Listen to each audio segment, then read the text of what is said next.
Muchas gracias por su espera y por acompañarnos hoy nuevamente.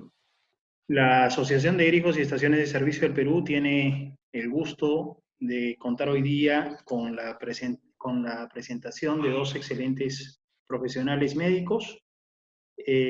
Uno de ellos es el doctor Milton Valderrama, especialista en medicina de emergencias y desastres con posgrado en economía de la salud y en business intelligence.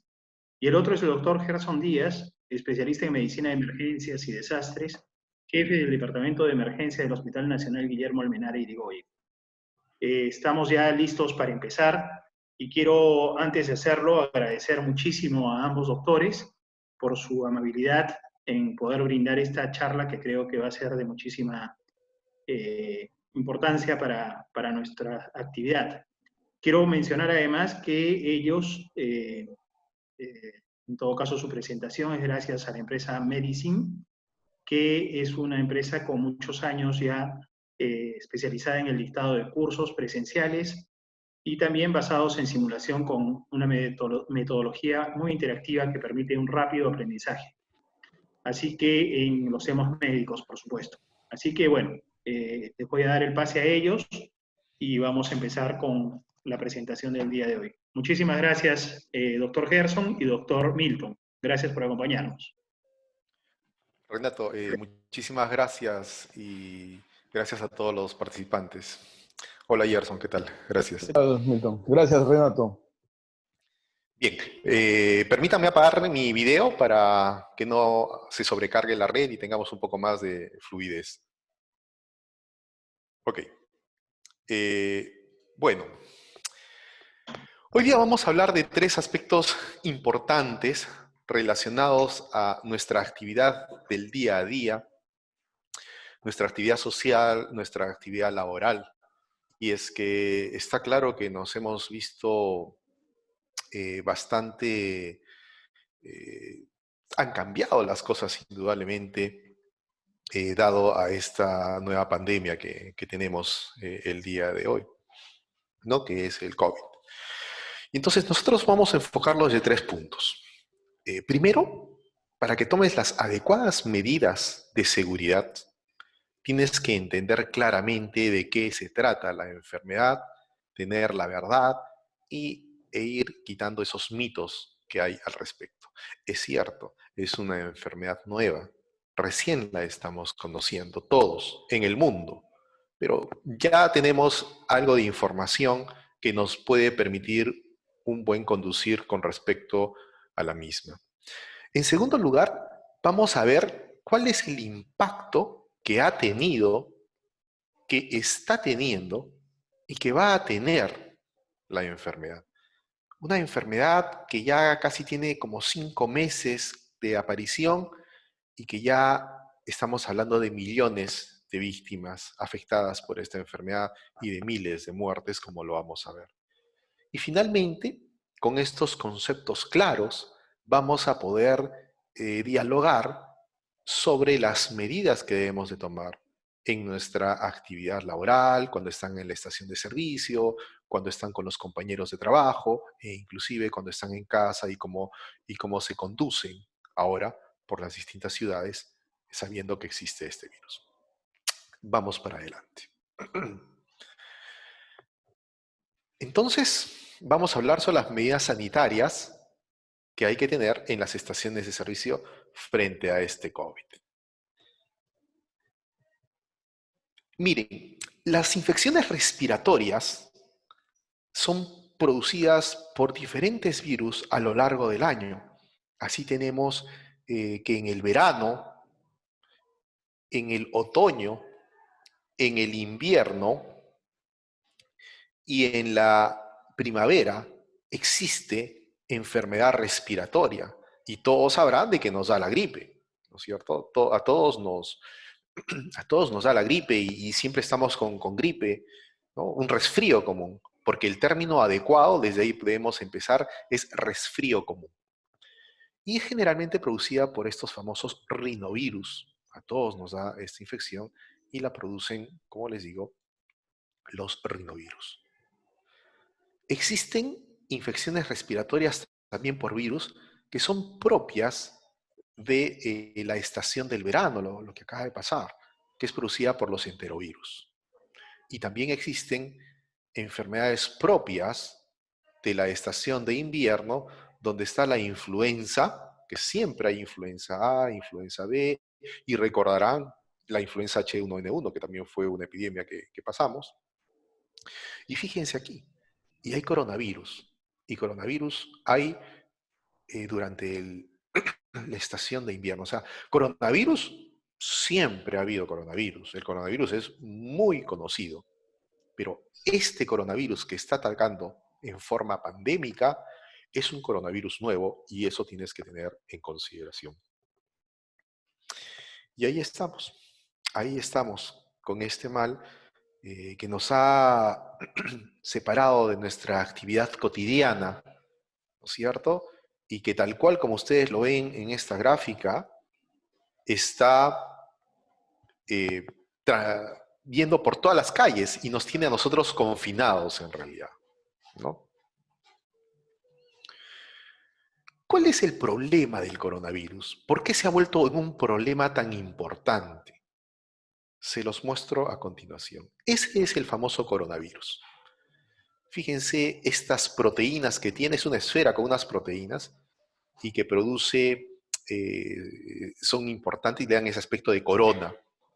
El virus se llama SARS-CoV-2 y produce la enfermedad COVID-19. Este virus está en esas gotitas respiratorias. Y fíjense que cuando hay un contacto directo de persona a persona, se contagia.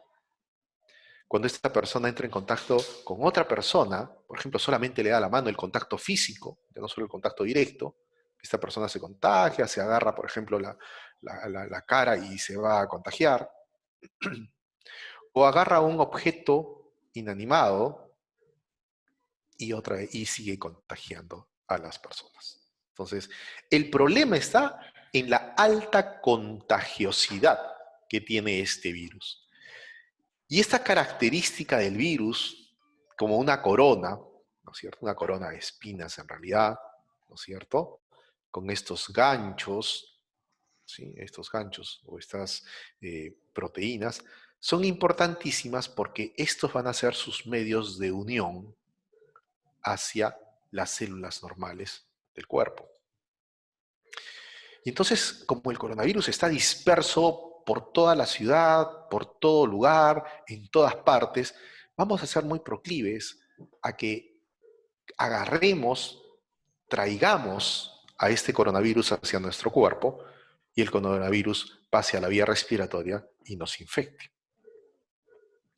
Por eso el énfasis, y ya desde ahí lo estamos diciendo, el énfasis que tienen que tener en las medidas de bioseguridad, de las cuales vamos a hablar bastante y esperamos dialogar mucho con ustedes al respecto. Básicamente el cuidar el contacto e indudablemente que la arma más poderosa que tenemos hoy en hoy no son los medicamentos, es la prevención a través del lavado de manos. Cuando nosotros estamos enfermos por una enfermedad respiratoria, a todos nos ha pasado, tenemos malestar general, tenemos tos, nos da fiebre, estornudo, ese catarro, la coriza, ¿no? La congestión nasal, nos puede silbar un poco el pecho, dar un poco de broncoespasmo.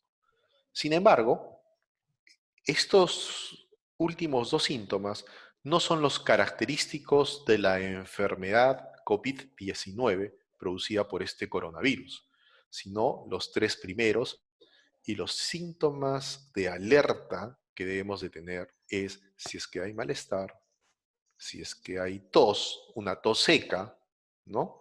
O si es que hay fiebre. Acuérdense que estos son los síntomas cardinales. Con la presencia solo de uno de ellos ya nos tiene que dar la sospecha de que podemos estar frente a un coronavirus. Ahora, nosotros para evaluar a un paciente, una persona, necesitamos ayuda diagnóstica con imágenes, con sangre, con las famosas pruebas del hisopado, en fin. ¿Y esto para qué? Porque la enfermedad va a dar tres grupos de enfermedad de enfermos, y es importante saber.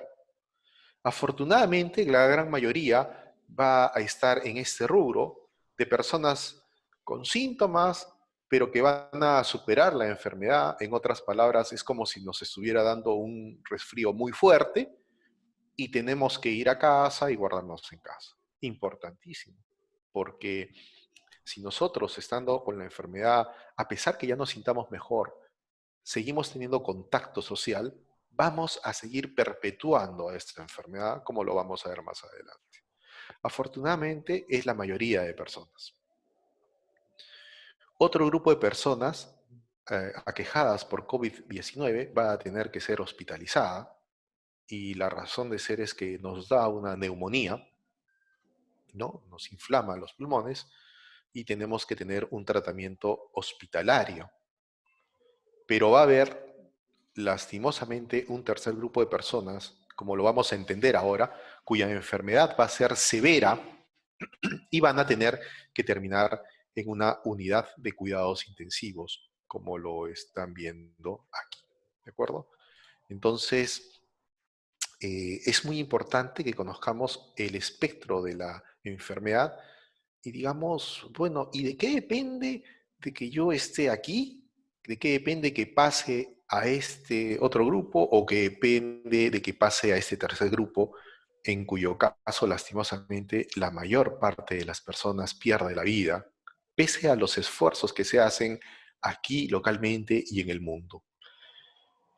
Existen algunas razones ya conocidas, claras y estudiadas, y vamos a tratar de entenderlo. No es un curso de medicina, no vamos a hablar de la fisiopatología y todo lo que aprendemos en la medicina, pero sí vamos a ser enfáticos en que ustedes entiendan cómo se produce esta enfermedad y cuál es el espectro de evolución, para que conozcamos y entendamos por qué puedo enfermar y por qué puedo estar grave y por qué podría hasta perder la vida. Y esto lo vamos a hacer a través de un cuento, una especie de cuento. Vamos a hablar de los inmunocitos. Los inmunocitos son esa famosa inmunidad. Mucho se habla hoy en día de la inmunidad. Claro, ¿cómo está mi sistema inmune, las defensas del cuerpo, para ver si es que yo puedo tolerar o no puedo tolerar la enfermedad? Esa inmunidad la vamos a reconocer mediante esto que se denomina los inmunocitos, que son las células de la inmunidad, ¿no es cierto? Y el coronavirus, es enfático decir que es un nuevo enemigo. No es conocido por nuestro organismo, no es conocido por los inmunocitos. Nuestras células de defensa tienen memoria, pero lastimosamente aquí no hay memoria porque no conocemos a este agente. Entonces vamos a hablar de nuestro capítulo 1. Le llamaremos Corina a este coronavirus. Y, y Corina, es importante conocerlo porque, como yo les decía, no tiene más de 5 meses. Fue diciembre del 2019, en el que el doctor Li Wenliang, él lastimosamente perdió la vida por esta enfermedad. Era un médico oftalmólogo chino, alertó en la ciudad de Wuhan, como todos saben en China, sobre algunos pacientes con una aparente nueva enfermedad respiratoria infecciosa. Eh, Créanme de que eh, este médico fue inclusive denunciado y hasta llevado a la cárcel por fomentar falsas alarmas sobre la alerta que había dado. Él posteriormente fue ratificado con el tiempo, porque muchos pacientes llegaban a los hospitales de Wuhan, ¿no? Y es que ya era el indicio de que empezaba a aparecer este nuevo enemigo. Y este nuevo enemigo apareció, y no fue hasta el 7 de enero de este año, del 2020, donde nos dimos cuenta que se trataba de un nuevo agente infeccioso, ¿no es cierto? Y bueno, ya toda la humanidad es testigo de lo que apareció y era el coronavirus. Coronavirus que en términos científicos se llama, les repito, SARS-CoV-2. ¿Por qué SARS? SARS viene de las palabras o de las siglas en inglés, síndrome respiratorio agudo severo. 2, o sea que ya había un 1, sí, ya había un 1, que apareció también en China en el año 2003, pero que no tuvo la contagiosidad que tiene este virus hoy por hoy. Y entonces ahí es como aparece este nuevo virus, y este nuevo virus, coronavirus, porque como ustedes ven tiene una especie de corona, y esta corona que está representada por estos círculos amarillos es importante, muy importante para entender algo. Esto científicamente se llama la proteína S, ¿no es cierto? Recordemos estas coronas que tiene de proteína S, porque vamos a entender cuál es la razón de ser de su existencia. Y entonces, el ataque de Corina, ¿cómo es que actúa, cómo es que ataca este virus? Los virus, en realidad, no son seres vivos. Los virus necesitan de un hospedero. No es como una bacteria se puede reproducir, una bacteria está ahí viva. El virus no, el virus son porciones de moléculas, son porciones de proteínas, porciones de ácidos nucleicos, ¿de acuerdo? Por lo tanto, este virus busca seres humanos, ese es su blanco, busca seres humanos, actualmente. Sabemos que era un virus que ha mutado de una especie animal, que la especie animal todavía no está claramente definida. Se habla del murciélago, se habla de esta especie de armadillo que vendían en Wuhan, que es el pangolín, pero todavía no está claramente definido. Lo cierto es que ya ha mutado y que ahora sí se ha hecho una infección humana y que se transmite de humano a humano. Por eso es que Corina está buscando más humanos. Y cuando llega al humano, tiene una célula target, tiene una célula objetivo a nuestra amiga Jamie, que es la célula del pulmón, o también denominada célula alveolar tipo 2. Busca la célula del pulmón. Tiene una predilección por la célula del pulmón. ¿Y por qué tiene una predilección de la célula del pulmón? Porque si ustedes ven esto que está alrededor de color moradito, ¿de acuerdo? De color morado, son una especie de anclas o de zona de anclaje que se llaman receptores AC2, que no tiene nada que hacer con letra gente, ojo, y que van a enganchar a esta partecita amarilla que le llamamos proteína S específica para el coronavirus. Entonces ya entendemos por qué el coronavirus va a atacar al pulmón, porque son las células del pulmón las que tienen estos receptores, el AC2, y que une a esta proteína. Y lo curioso es también saber que esta proteína receptora de color moradito que justo engancha al coronavirus y le da el pase a su ingreso, aumenta conforme hay mayor edad. Y por eso es de que hay que cuidar tanto a las personas mayores de edad.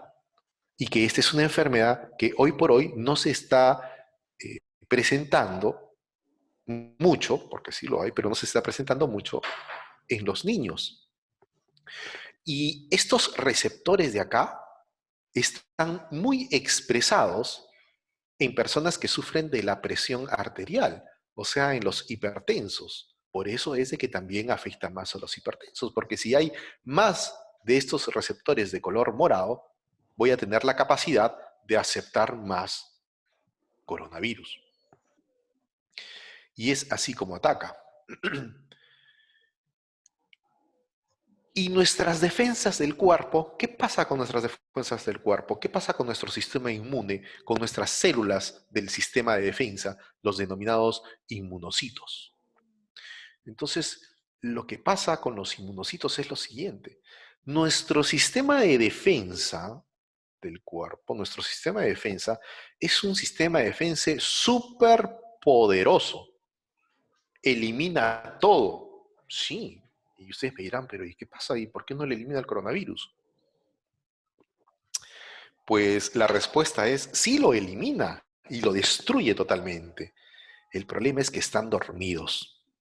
porque solo despiertan cuando reconocen a un conocido. Y en este caso, coronavirus es un desconocido, es un enemigo nuevo, no lo conocen y por eso permanecen dormidos.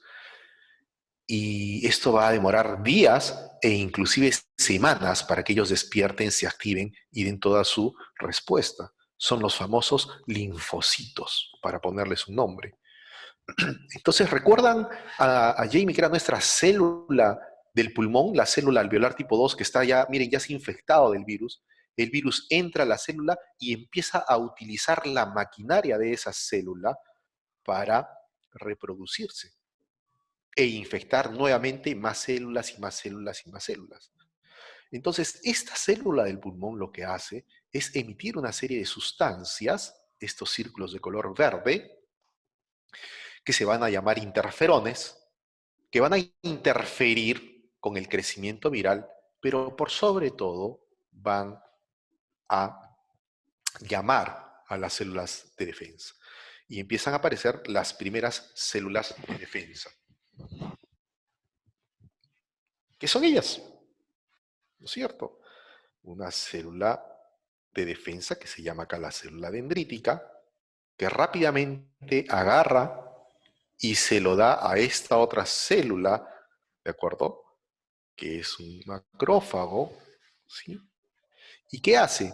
Se lo da de comer, porque esta célula, el macrófago, come todo, y al comérselo, lo empieza a desintegrar y a separar en partes para que pueda ser reconocido por nuestro sistema inmune.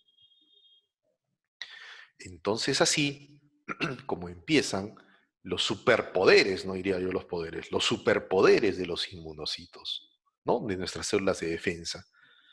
Y es así como se empiezan a despertar, y quien empieza a despertar es esta célula que hay en el cuerpo, y tiene acá su hincha que dice NK y no es por nada, porque su nombre real, su nombre científico es Natural Killer, son asesinos naturales de nuestro organismo, son defensas, y son estos los encargados de empezar a despertar a nuestros super agentes poderosos, que son los linfocitos, el CD8 y el CD4. ¿Para qué? Para que estos vean cómo se lo presentas, le empiecen a presentar al nuevo enemigo y se preparen para que despierten y activen a los otros amigos de defensa, que son los linfocitos B en este caso, que van a producir las famosas inmunoglobulinas internamente. ¿Qué es lo que produce, por ejemplo, una vacuna? O sea, nosotros producimos esas sustancias en las cuales están sustentadas las vacunas. Insisto, el problema radica en que todo este mecanismo de defensa demora de días a semanas, ¿de acuerdo? Por eso es de que vienen otros grupos de células amigas, en este caso son los glóbulos blancos, los famosos glóbulos blancos neutrófilos, que generan inflamación y por eso nos empieza a dar fiebre y por eso empezamos los mayores malestares, pero ya, son células que ya están empezando a reaccionar y a defendernos de este ataque de coronavirus. Y no solo eso, ustedes saben claramente que en las infecciones por virus no se dan antibióticos. Las infecciones virales, cuando estás con un resfrío común, cuando estás mal con la garganta, no se dan antibióticos. Pero sin embargo, en estas condiciones empiezan a aparecer agentes como el famoso neumococo que produce neumonías por bacterias. Estas son bacterias que pueden ingresar y aprovecharse de ese estado de guerra en el que se encuentra en este momento el cuerpo. Pero tenemos otra línea de defensa, ¿no es cierto? Que son estas las células epiteliales de defensa, para evitar que hayan sobreinfecciones, pero a veces estas infecciones bacterianas sobrepasan la capacidad de respuesta y es que se produce entonces una infección bacteriana y es por eso que entenderán de que a veces a los afectados de coronavirus hay que darles también antibióticos. Pero finalmente, gracias a la ayuda de esta propia célula infectada que alertó a todo su sistema, a este sistema de defensa del cuerpo innato, ¿no es cierto? Que eran las primeras células que reconocían, que empezaron a comerse a los virus, a empezar a conocerlos, y se los presentaron a nuestros superagentes de defensa, que son los llamados linfocitos, ¿se acuerdan? Los que estaban dormidos, es de que así se vence la enfermedad, así se vence un resfrío común. Por eso es que cuando nos estamos resfriados, cuando estamos con gripe, a los 3, 4 días ya estamos bien.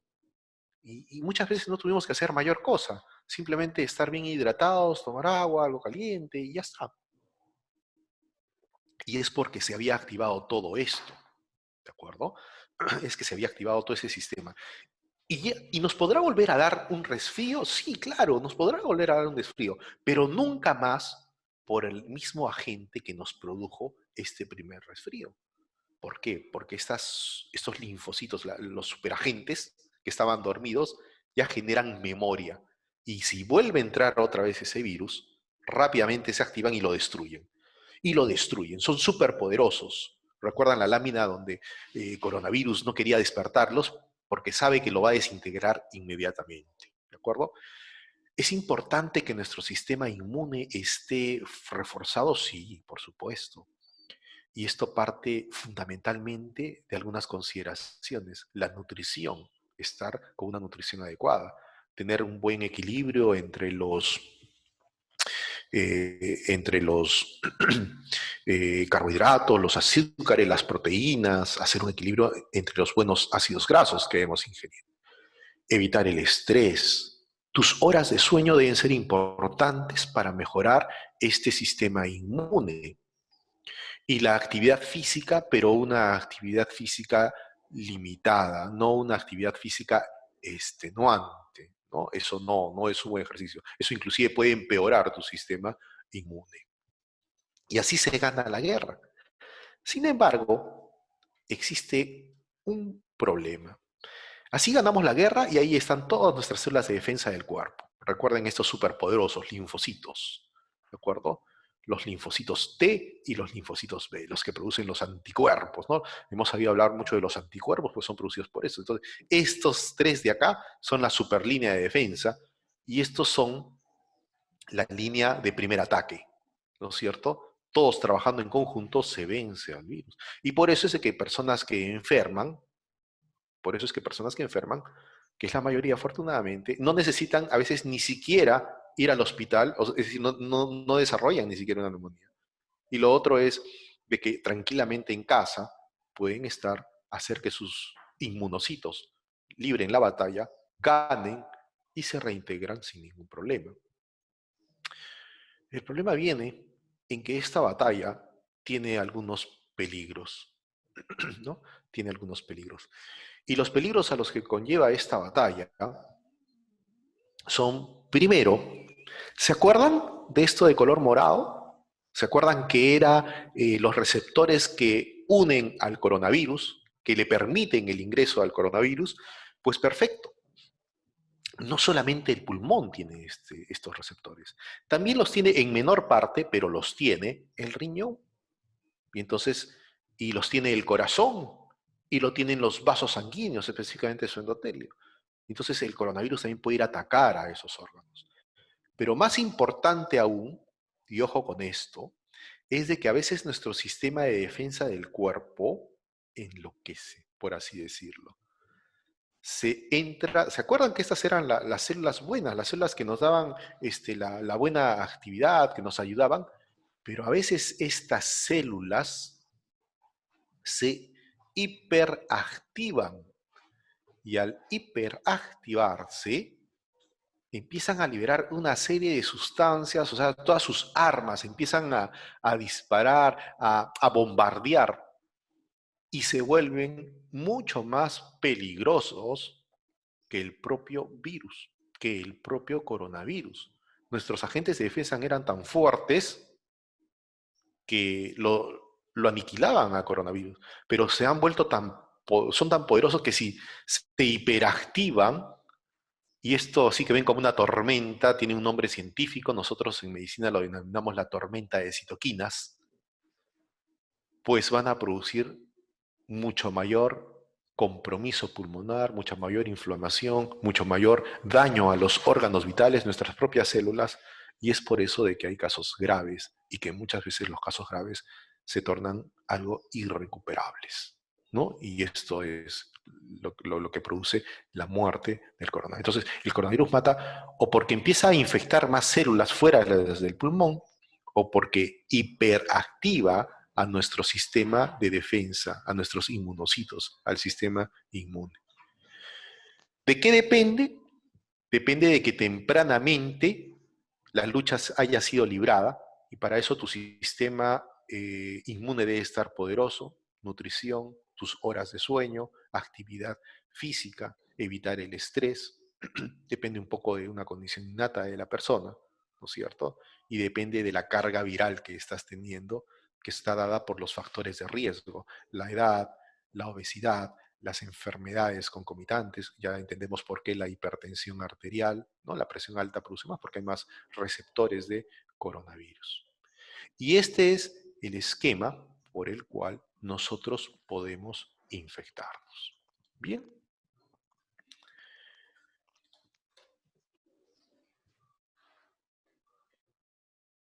Avísale a Yardo. Bien. Acabamos de ver cómo es que se produce la enfermedad y el virus, ¿no? En diciembre del 2019 aparece esta epidemia en China, más precisamente en Wuhan, la provincia de Wuhan, en la ciudad de Hubei, ¿verdad? Y a partir de ahí, las autoridades chinas avisaron de esta aparición de casos. Y a partir de allí, pues empezaron a duplicar los casos prácticamente en cuestión de días, ¿no? A lo largo del tiempo.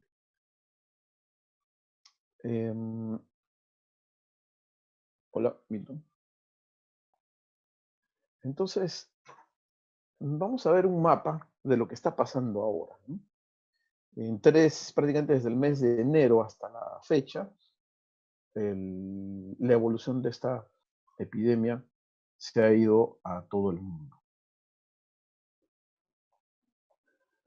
Esto es lo que está ocurriendo actualmente. Esta es una página web que ustedes pueden consultar en cualquier momento, es el coronavirus.app. Y aquí ustedes pueden apreciar el mundo entero y cómo se está desarrollando día por día, prácticamente en tiempo real, la evolución de esta epidemia. Bien, entonces miren, actualmente, a la fecha, estamos con 3.600.000 casos de infectados y ya la pandemia ha cobrado más de 250.000 vidas, ¿no? Hay 250.000 muertos, y la tasa de letalidad, que es importante, que inicialmente fue descrita como muy baja, de 2-3%, actualmente está llegando casi a un 7%. Esto es importante porque siempre lo comparan con influenza, y influenza se decía que es mucho más alta, que es más o menos el 10%. Pero ahora vamos a ver que eso que quizás que no es tan importante. Vamos a ver qué pasó en China y cuáles, digamos, las cifras en China. Miren, en China, que es donde aparece la epidemia, más precisamente, como les decía, en el centro del país, en Wuhan. Miren, la cantidad de casos que ha habido en China, digamos que ellos casi que vencieron la enfermedad, entre comillas, 82.000 casos durante los 3 meses que duró la pandemia, la epidemia en ellos, ¿no? Y su letalidad fue de 5.59%. ¿Okay? O sea, de cada 100 personas infectadas, aproximadamente 5 mueren. ¿Ya? Pero más importante que esa cifra, vean ustedes que ellos tuvieron 4.633 muertos. Pero más importante que esa cifra de 4.600 muertos es la que está aquí abajo, que dice 59 muertos por millón. Perdón, al lado, 3 muertes por millón, que está acá al lado. Esa cifra es más importante, quiero que se acuerden de esa cifra.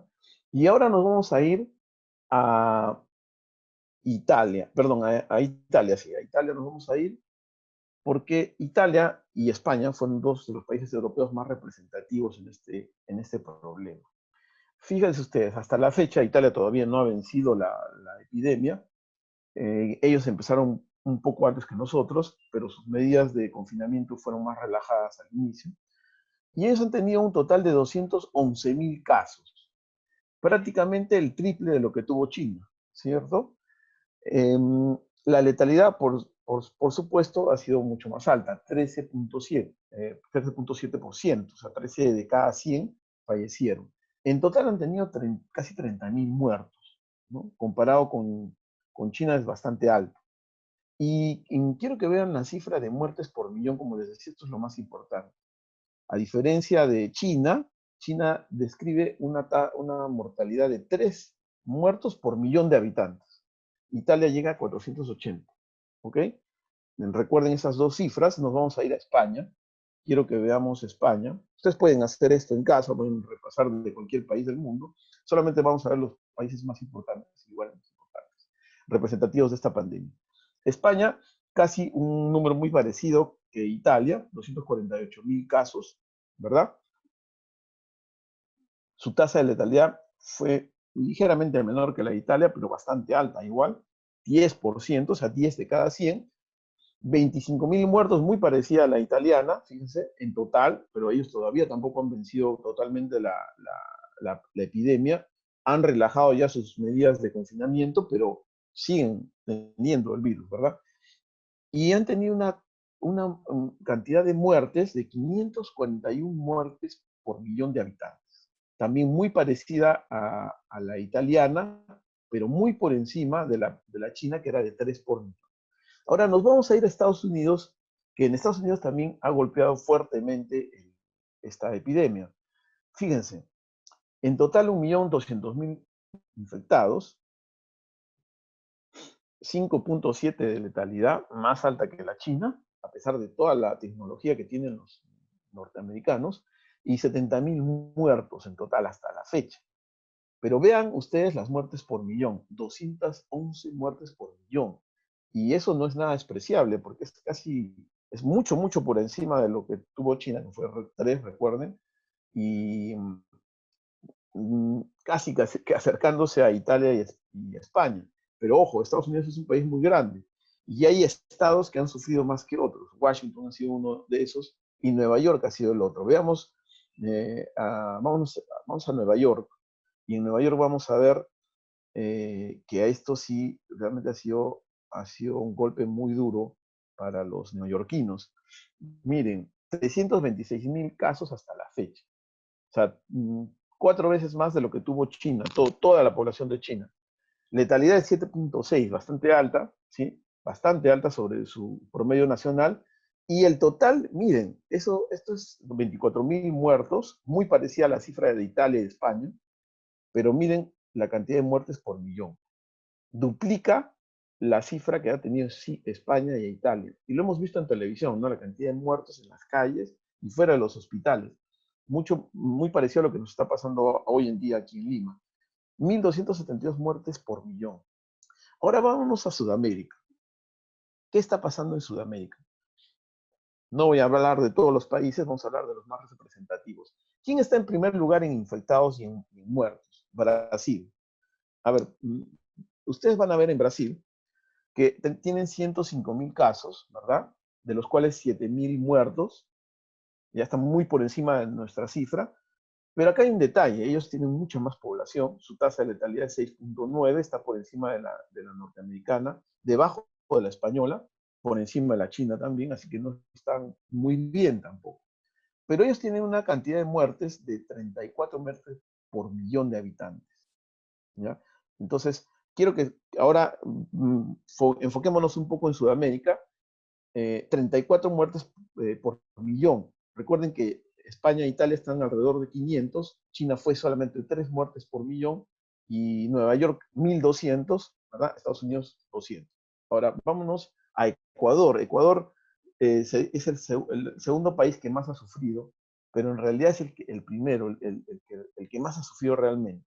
¿Saben por qué? Porque si ustedes ven el total de casos, 31.000, que es menos que nosotros, pero la cantidad de muertos es de 1.500, ¿sí? Su letalidad es del 5%, pareciera ser menor a la brasileña, pero ojo, esta tasa de letalidad es una cuestión relativa. Está basada en el número de infectados detectados, pero depende del país, ¿no? Nuestros países sudamericanos tienen, de hecho, menos detectados. Entonces, más importante son las muertes por millón. Brasil, habíamos visto, tenía 32 muertes por millón. Tiene más cantidad de muertos, porque es una población más grande, pero por millón de habitantes tiene 32, mientras que Ecuador es 3 veces más. Esta cifra es más importante. ¿Se dan cuenta? Lo mismo eh, cuando vimos a Italia y España, pues su cantidad de muertos por millón superaba los 500, ¿verdad? Todavía no hemos llegado a esa cifra, pero realmente nosotros estamos empezando. Ahora veamos lo que ha pasado aquí en el país. En Perú estamos al día de hoy, fíjense, 47.000 casos, 1.344 fallecidos. La letalidad parece bien poquito, pero como les decía hace un rato, eso puede ser porque no se están haciendo el número suficiente de detección de infectados. Entonces, más importante es muertes por millón. Ecuador estaba alrededor de 50, nosotros estamos en 41, somos el segundo país en Sudamérica en estar en esas condiciones. Y después viene Brasil con 32. Los otros países de Sudamérica están por debajo de esa cifra. Y nosotros estamos muy por encima de China, estamos por debajo de Estados Unidos, pero realmente todavía nosotros no hemos llegado al acme, ¿no? de la epidemia, no hemos llegado al punto máximo. Todavía no hemos llegado al punto máximo, así que esta cifra podría empeorar. Entonces, ya conociendo todo esto, ya sabemos de qué se trata el virus, de qué se trata la enfermedad, vamos a aclarar unos puntos sobre la enfermedad. Como había dicho Milton en la historia que nos contó, a medida que van pasando las semanas y los días de infección, nuestro sistema inmunológico se va consumiendo, ¿no? Ustedes vieron ahí a las células que se iban consumiendo, y el virus también, pero el problema ahí es que viene a lo largo de las semanas ya una infección por bacterias. Como ya nuestro sistema inmunológico se ha quedado sin reservas, eso es lo que ocurre. Entonces, yo les decía hace un rato que mucho se, se, se, se compara el coronavirus con influenza. Se decía, influenza no, es peor, es más letal que el coronavirus. Pero se ha visto en realidad que el coronavirus resulta ser peor. ¿Por qué? Porque el coronavirus lamentablemente es mucho, mucho más contagioso que influenza. Entonces ahí está el detalle y el peligro y lo que estamos viendo actualmente en el mundo entero y aquí en nuestro país. Entonces a continuación podemos ver esto con más claridad. Fíjense, en una epidemia vemos un incremento en el número de casos muy rápidamente. Eso es lo que en la curva roja que ustedes ven ahí, lo que están viendo es lo que ocurre generalmente en coronavirus. Y lo que ustedes ven en color verde, es una diseminación más lenta, es lo que ocurre normalmente en influenza. La influenza suele comportarse de esa forma, a lo largo del año incluso, o sobre todo en las épocas de invierno. Entonces, nosotros casi que no notamos la mortalidad por influenza. ¿Por qué? Porque lo vemos muy espaciadamente, lo que no ocurre con coronavirus. Por eso estamos viendo tantas personas morir, porque la curva es relativamente corta y alta, el pico es muy alto, ¿verdad? Entonces, ¿qué es lo que hay que hacer? Lo que hay que hacer es tratar de que esa curva del coronavirus se parezca a la de la influenza. O sea, de la roja pasar a la verde, el famoso aplanamiento de la curva. ¿Por qué? Porque aquí tenemos dos escenarios de pandemia, la pandemia rápida, la fast pandemic, y la pandemia lenta o slow pandemic. Vean ustedes en este video cómo la fast pandemic hace que la gente se contagie muy rápidamente, mientras que en la lenta se van contagiando y se van recuperando, se van contagiando y se van recuperando. Entonces, eso es bueno. Hacer una pandemia lentamente es bueno. Y ahora vamos a ver por qué a continuación. Sucede que una persona produce una multiplicación logarítmica del contagio. En coronavirus se dice que aproximadamente una persona puede contagiar a 3 o 4 personas, y eso hace que la curva sea bastante alta, ¿no? Entonces, ¿cuál es el problema? Que supera la capacidad del sistema de salud. Por eso es que ustedes han visto que se nos agotan los hospitales, el alcohol gel, los equipos de protección.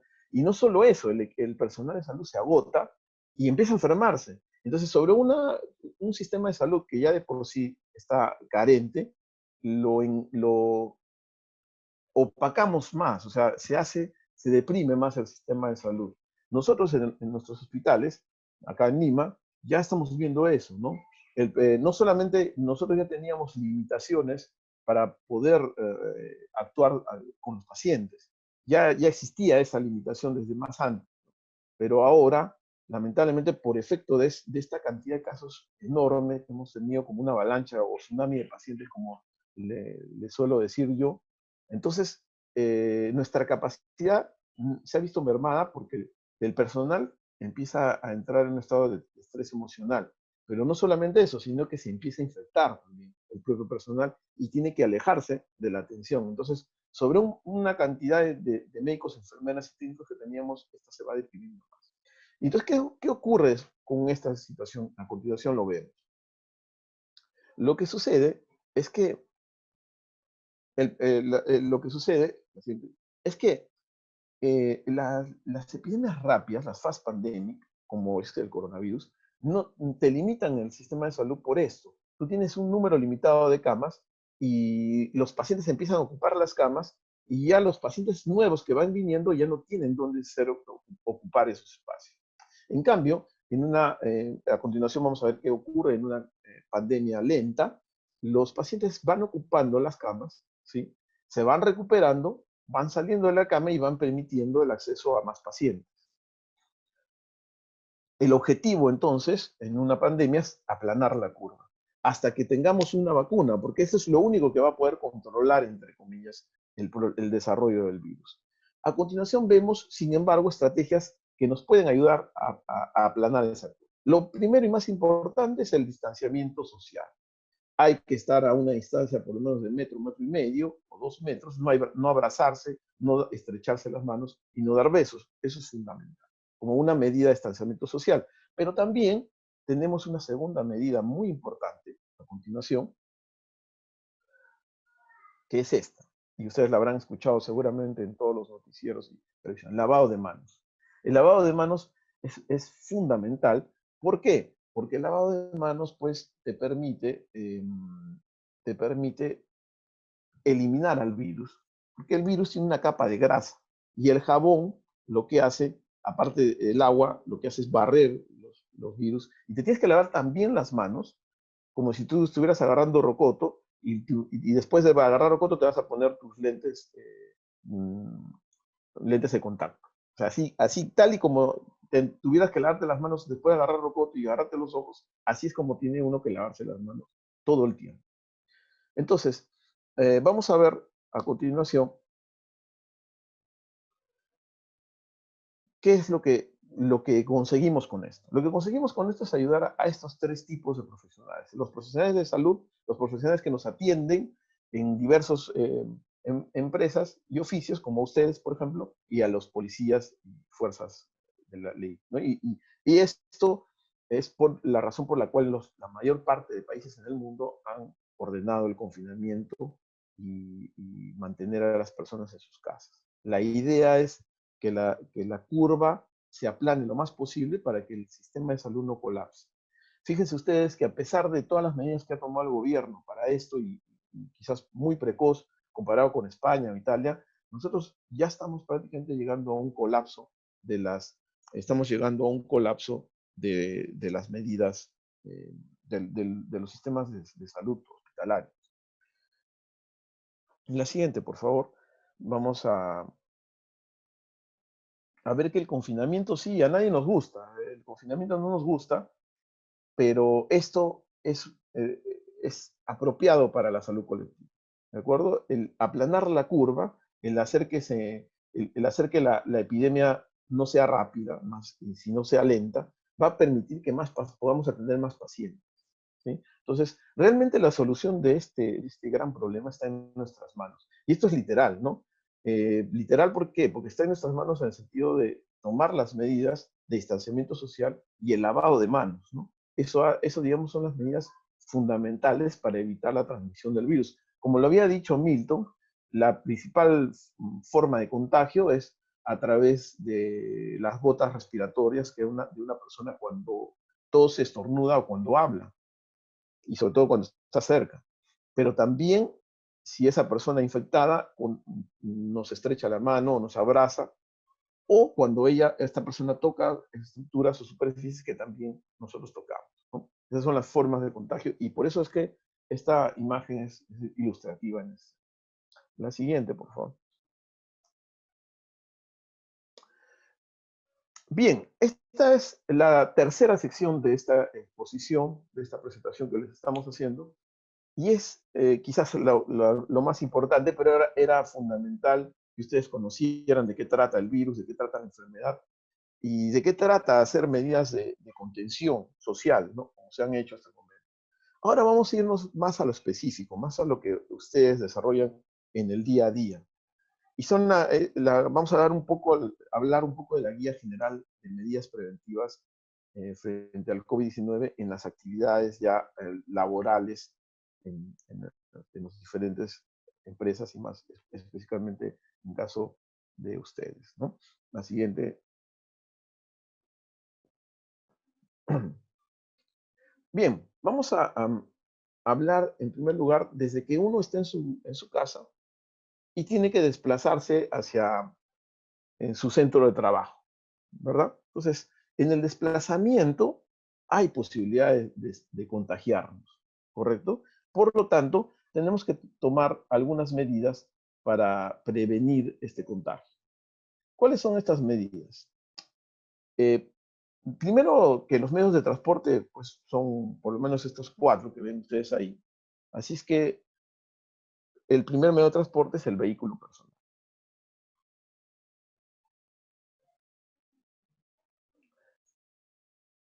Milton, no sé si me escuchas ahí.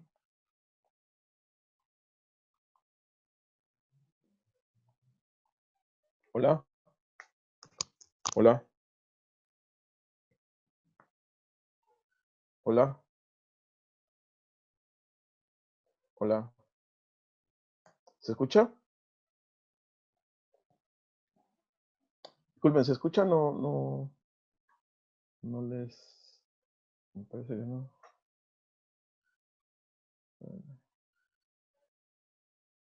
Ya, ok. Entonces, continúo. Milton, ¿estás ahí? Por favor, ¿le puedes dar el micrófono a Milton? No sé quién está conduciendo.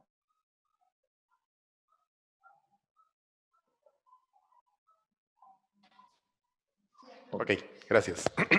Sí, Bien. efectivamente, un vehículo personal se debe de tener en consideración, primero, de que hay que usar una mascarilla dentro del vehículo, y lo más importante, la recomendación es que nunca debe ir más de una persona por fila de asientos.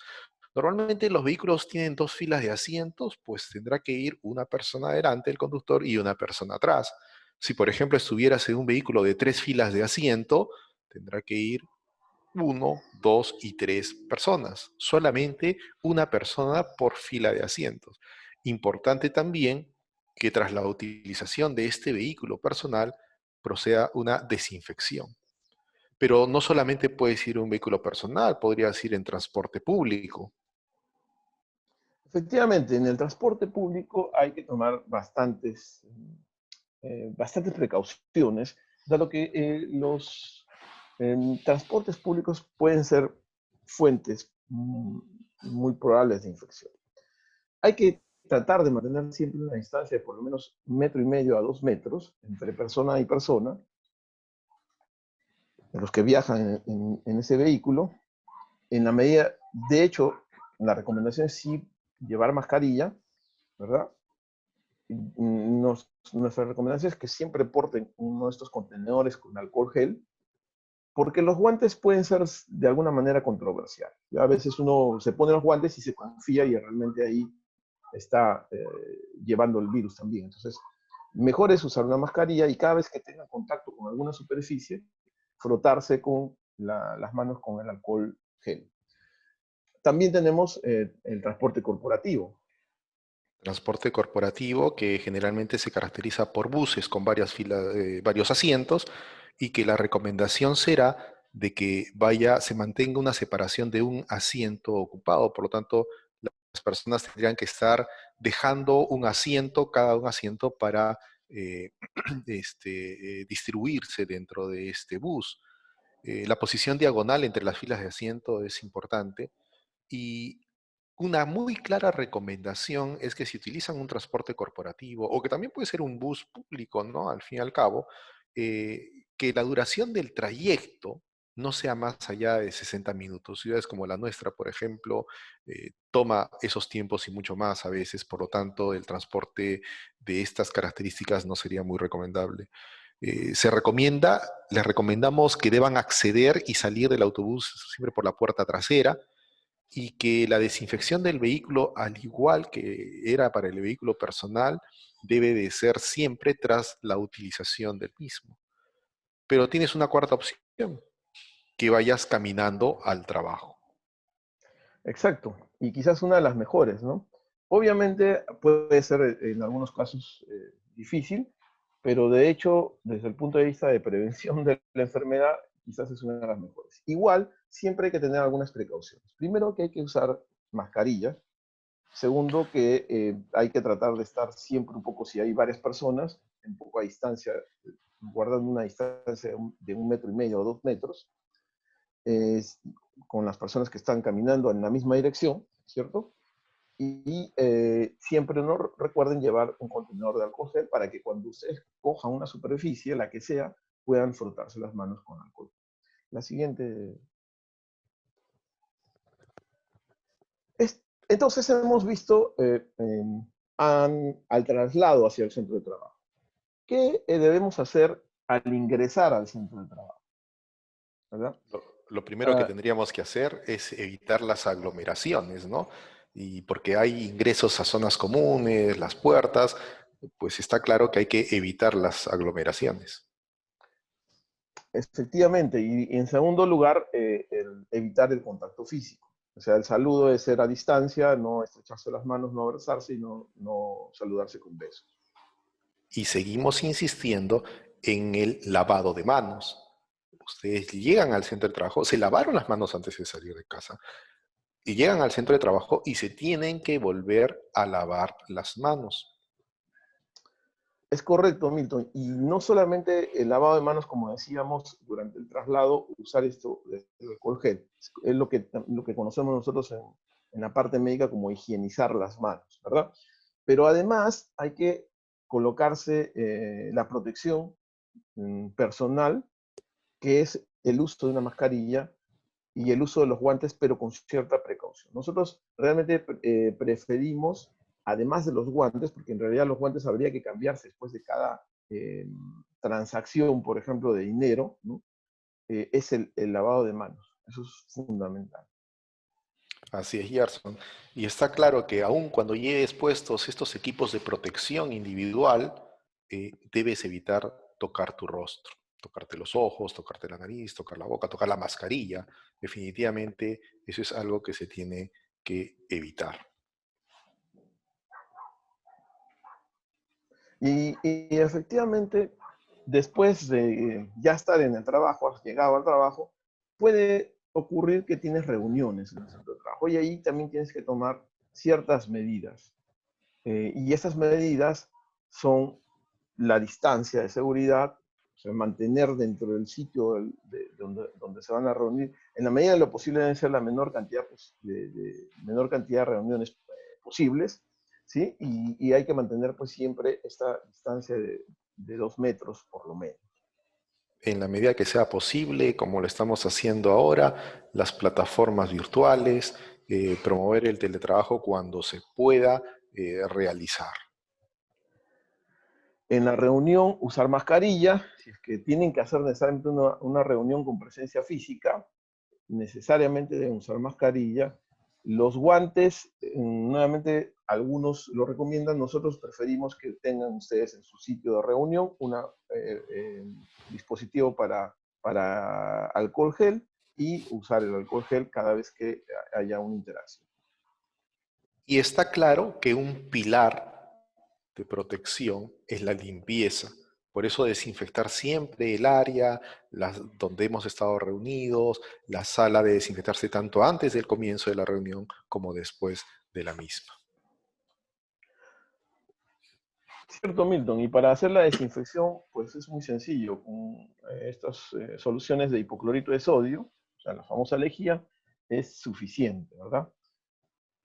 También es importante considerar los descansos durante la jornada laboral, ¿verdad? Cuando uno va al refrigerio o unos minutos de descanso que pueda tener en los turnos, ¿cierto?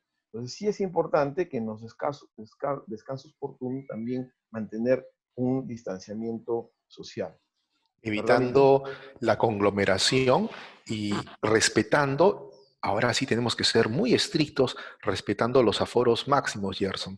Cada sala de reuniones tiene un número de aforo de personas, cada lugar donde vamos a estar los trabajadores tiene un foro máximo, pues hay que optimizar ese aforo y respetarlo. Exacto, Milton. Y, por ejemplo, si ustedes tienen un lugar, un comedor donde van a ingerir sus alimentos, este comedor debería tener alcohol gel disponible. Ustedes deberían lavarse las manos antes y después de la comida. Y en la medida de lo posible siempre mantener, como bien lo dijo Milton, la distancia entre los comensales, ¿verdad? Y luego de haberse alimentado, usar la mascarilla. Gerson, y no olvidemos de que hay que tomar nota, de preferencia, estar en lugares donde existe una ventilación frecuente. Cierto, Milton, porque efectivamente este virus en realidad es pequeño, ¿no? Es un virus pequeño que se cae al piso y entonces lo que necesitamos es que una circulación de aire lo disperse, pero de una manera no concentrada, es decir, lo elimine en la corriente, ¿verdad? ¿Y cómo actuar en caso de que tenga síntomas en mi jornada laboral? ¿No? Un punto bastante, y que lo vamos a ver, Gerson, con mayor frecuencia, ¿no? En el reingreso a nuestras actividades laborales. No se olviden de algo que hablábamos al inicio, que eran los síntomas generales de COVID-19. ¿Se acuerdan? Que era la fiebre, que era la tos, que era esa sensación de ahogo, esa sensación de falta de aire. Pero cuéntanos, Gerson, ¿qué hacemos en el caso de tener estos síntomas de COVID-19? Bueno, hay dos pasos en realidad que hay que seguir, ¿no? En tu centro de trabajo. El primer paso es que una vez que tú detectes, porque puede ser que tú salgas de tu casa, llegas al centro de trabajo y ahí empiezas a hacer tu, tu, los síntomas, ¿verdad? Entonces, eh, cuando ya en el trabajo empiezas a tener tos o tienes fiebre, ¿no? Tienes que avisar a tu jefe inmediato superior, al responsable. Hay que guardar una distancia de seguridad y hay que ponerse la mascarilla. Eso es fundamental. El uso de la mascarilla no solo es una cuestión de protegerse a sí mismo, sino de proteger a los demás. La persona que tiene el virus va a infectar, va a infectar a otros o contagiar a otros si es que no usa la mascarilla. Entonces el paso 2 es que esta persona debería volver a casa, usar la mascarilla todo el tiempo y debe llamar al 113 para que ellos hagan el despistaje epidemiológico y le vayan a sacar las muestras de sangre o moleculares si es necesario. ¿Correcto? Los famosos hisopados. Así es.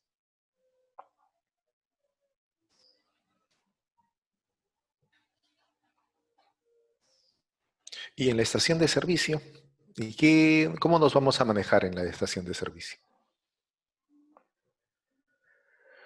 Bueno, en primer lugar, hay que mantener una distancia prudente entre los clientes y el personal que atiende a estos clientes, ¿no? Esta distancia, hemos dicho, debe ser por lo menos de 1,5 metros, ¿no? De 1,5 metros a 2 metros. Esto puede ser difícil en algunos casos, Y por eso es que la segunda indicación nos puede ayudar, ¿verdad, Milton? O sea, esto quiere decir de que en la medida de lo posible no debería bajar el conductor del auto, Gerson. Te entiendo así. Así es. En la medida de lo posible, el conductor no debería bajar para tener el menor contacto con el operador de la estación de servicio, ¿no? Por eso es de que podemos tomar como una medida de protección de que el conductor solamente baje su ventana y las recomendaciones técnicas es que la baje a una distancia aproximadamente de unos 15 centímetros donde pueda tener eh, contacto verbal con el dispensador. Pero ¿qué más podemos hacer, Gerson?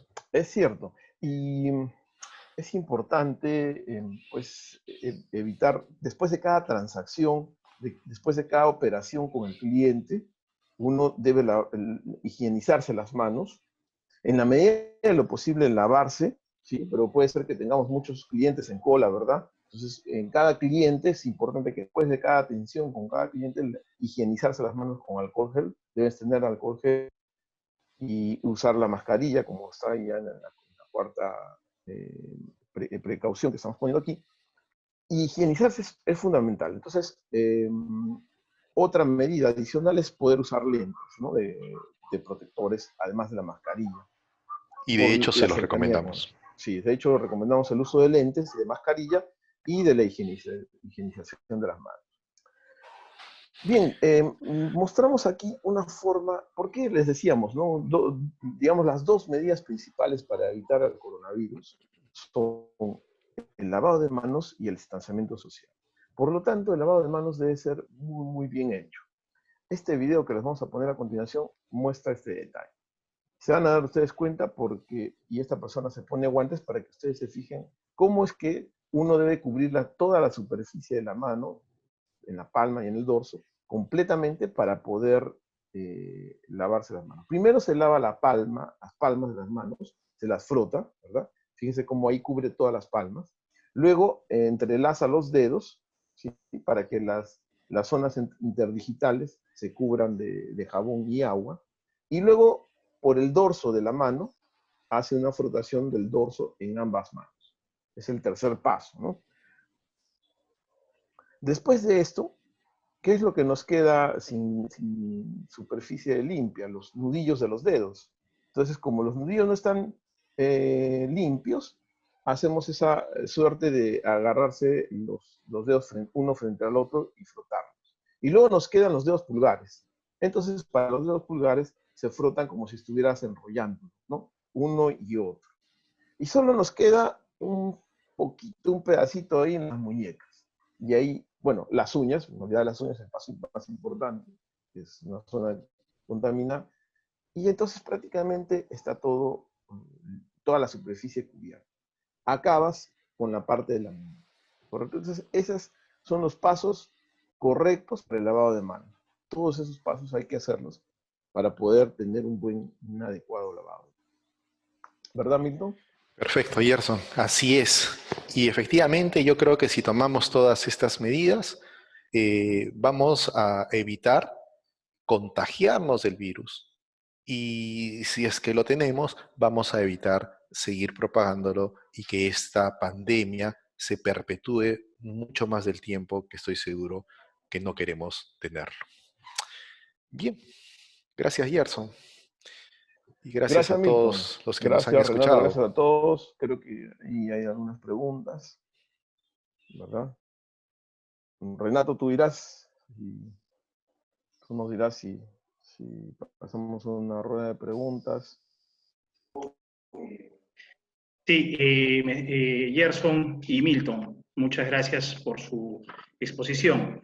Sin duda hay algunas preguntas porque, como lo conversábamos anteriormente, hay algunos aspectos muy específicos en las estaciones de servicio que hay que tomar en cuenta. Yo voy a pasar a leer un poco las preguntas y de repente voy a sugerir algo que ustedes desde luego confirmarán o no. La primera pregunta que tengo es respecto a los guantes, dice. Si ustedes esta recomendación de digamos, de que finalmente a veces es mejor no trabajar con guantes, sino lavarse continuamente las manos. Entonces, si se refieren a los guantes que se utilizan para el despacho de combustibles o se refieren al uso de guantes quirúrgicos. Y dice a continuación, si se refieren a los guantes quirúrgicos, puede crear una falsa seguridad. Y además, en las estaciones de servicio sucede que al despachar GLP, estos guantes podrían generar algún tipo de quemadura en caso de que haya una fuga de GLP. Entonces, ¿qué pueden precisar al respecto, por favor? Sí, Mito, a ver. claro. En realidad estamos hablando de los guantes quirúrgicos. Las medidas de protección que utilizan para realizar la actividad propia, indudablemente que eso continúa, ¿no? Es un tema aparte de sus medidas de seguridad. Es claro de que ustedes utilizan guantes para hacer el dispensar los combustibles. Pero cuando estamos en reuniones, cuando estamos en las horas de descanso, cuando estamos transitando, nos referíamos al uso común que se ha generalizado de los guantes quirúrgicos, bueno, quirúrgicos o de barrera, que son más que quirúrgicos, son los simples guantes de barrera que estamos utilizando en la comunidad, Renato. Entonces, hacemos el hincapié a eso, ¿no? No nos referimos a los guantes de despacho del combustible, que indudablemente que sí los tienen que tener. Gracias, gracias por la precisión. Entonces, lo que hay que tener en cuenta es que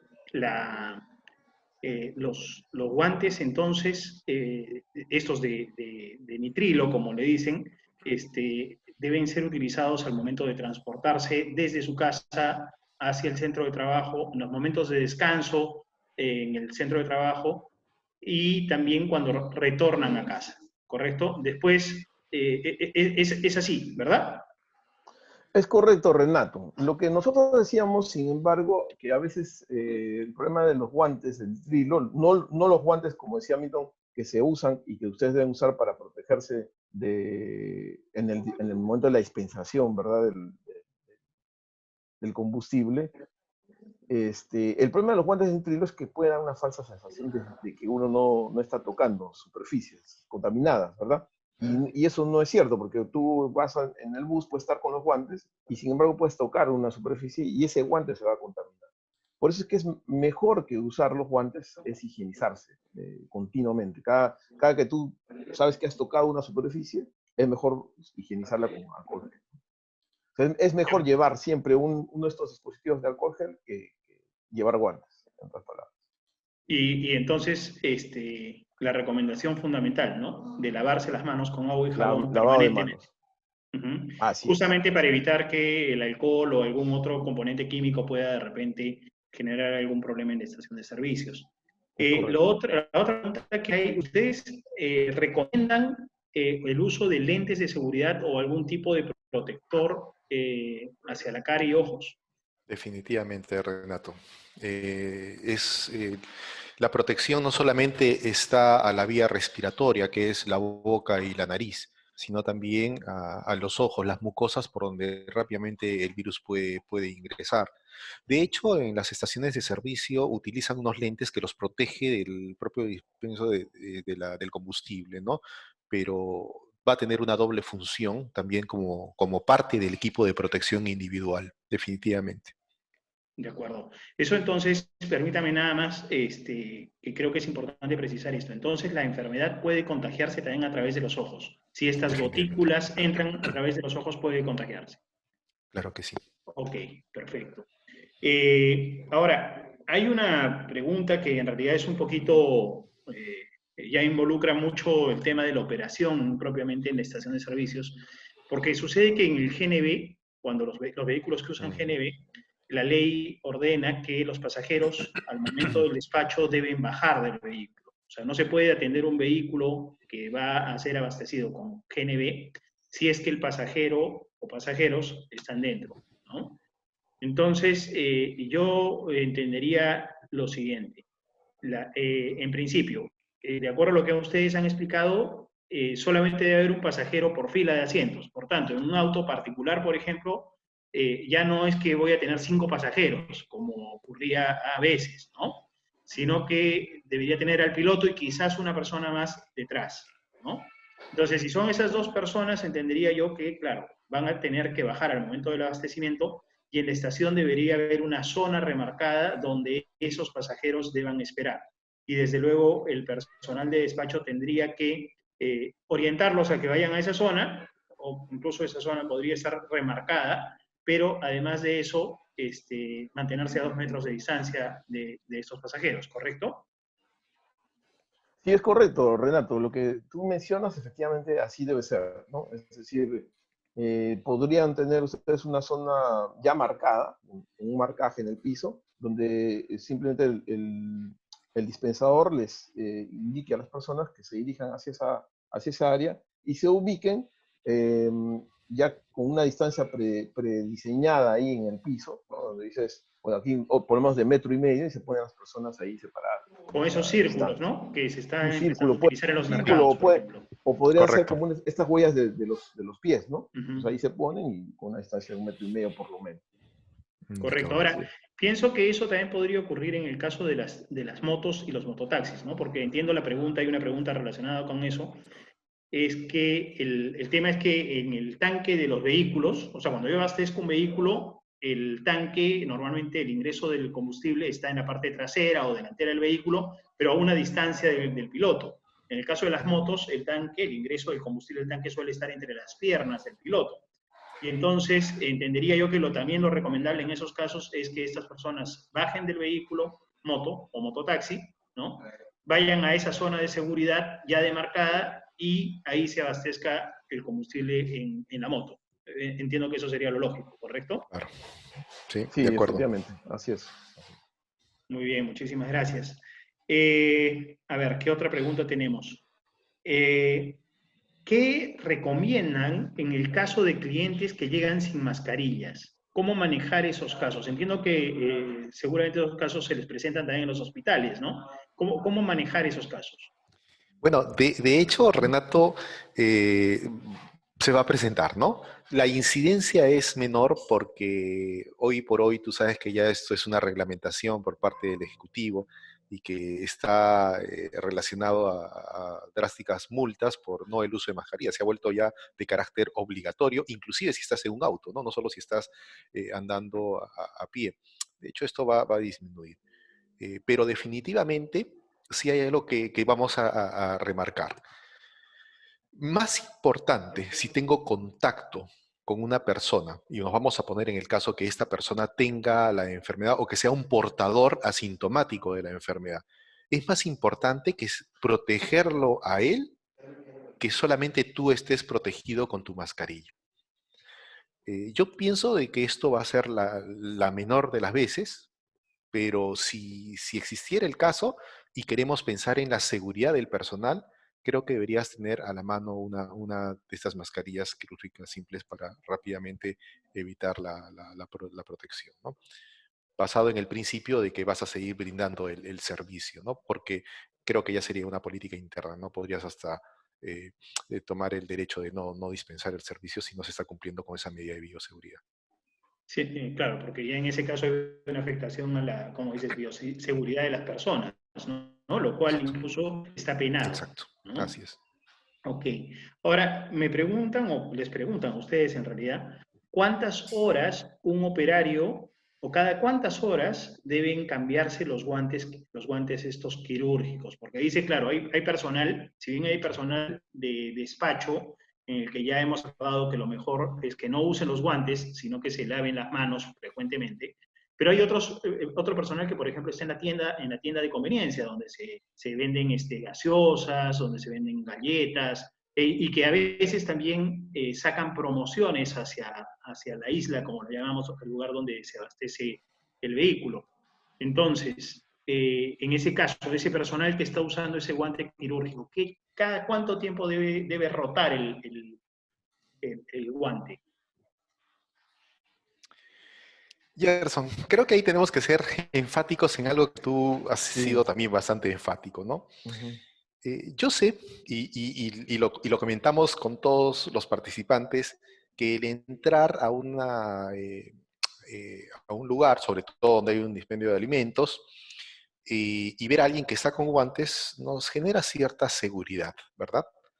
pero sí les digo, y lo veo desde el punto de vista médico, más seguridad vería que una persona, cuando yo entro, veo que se está lavando las manos. Y es que el uso del guante genera una falsa seguridad,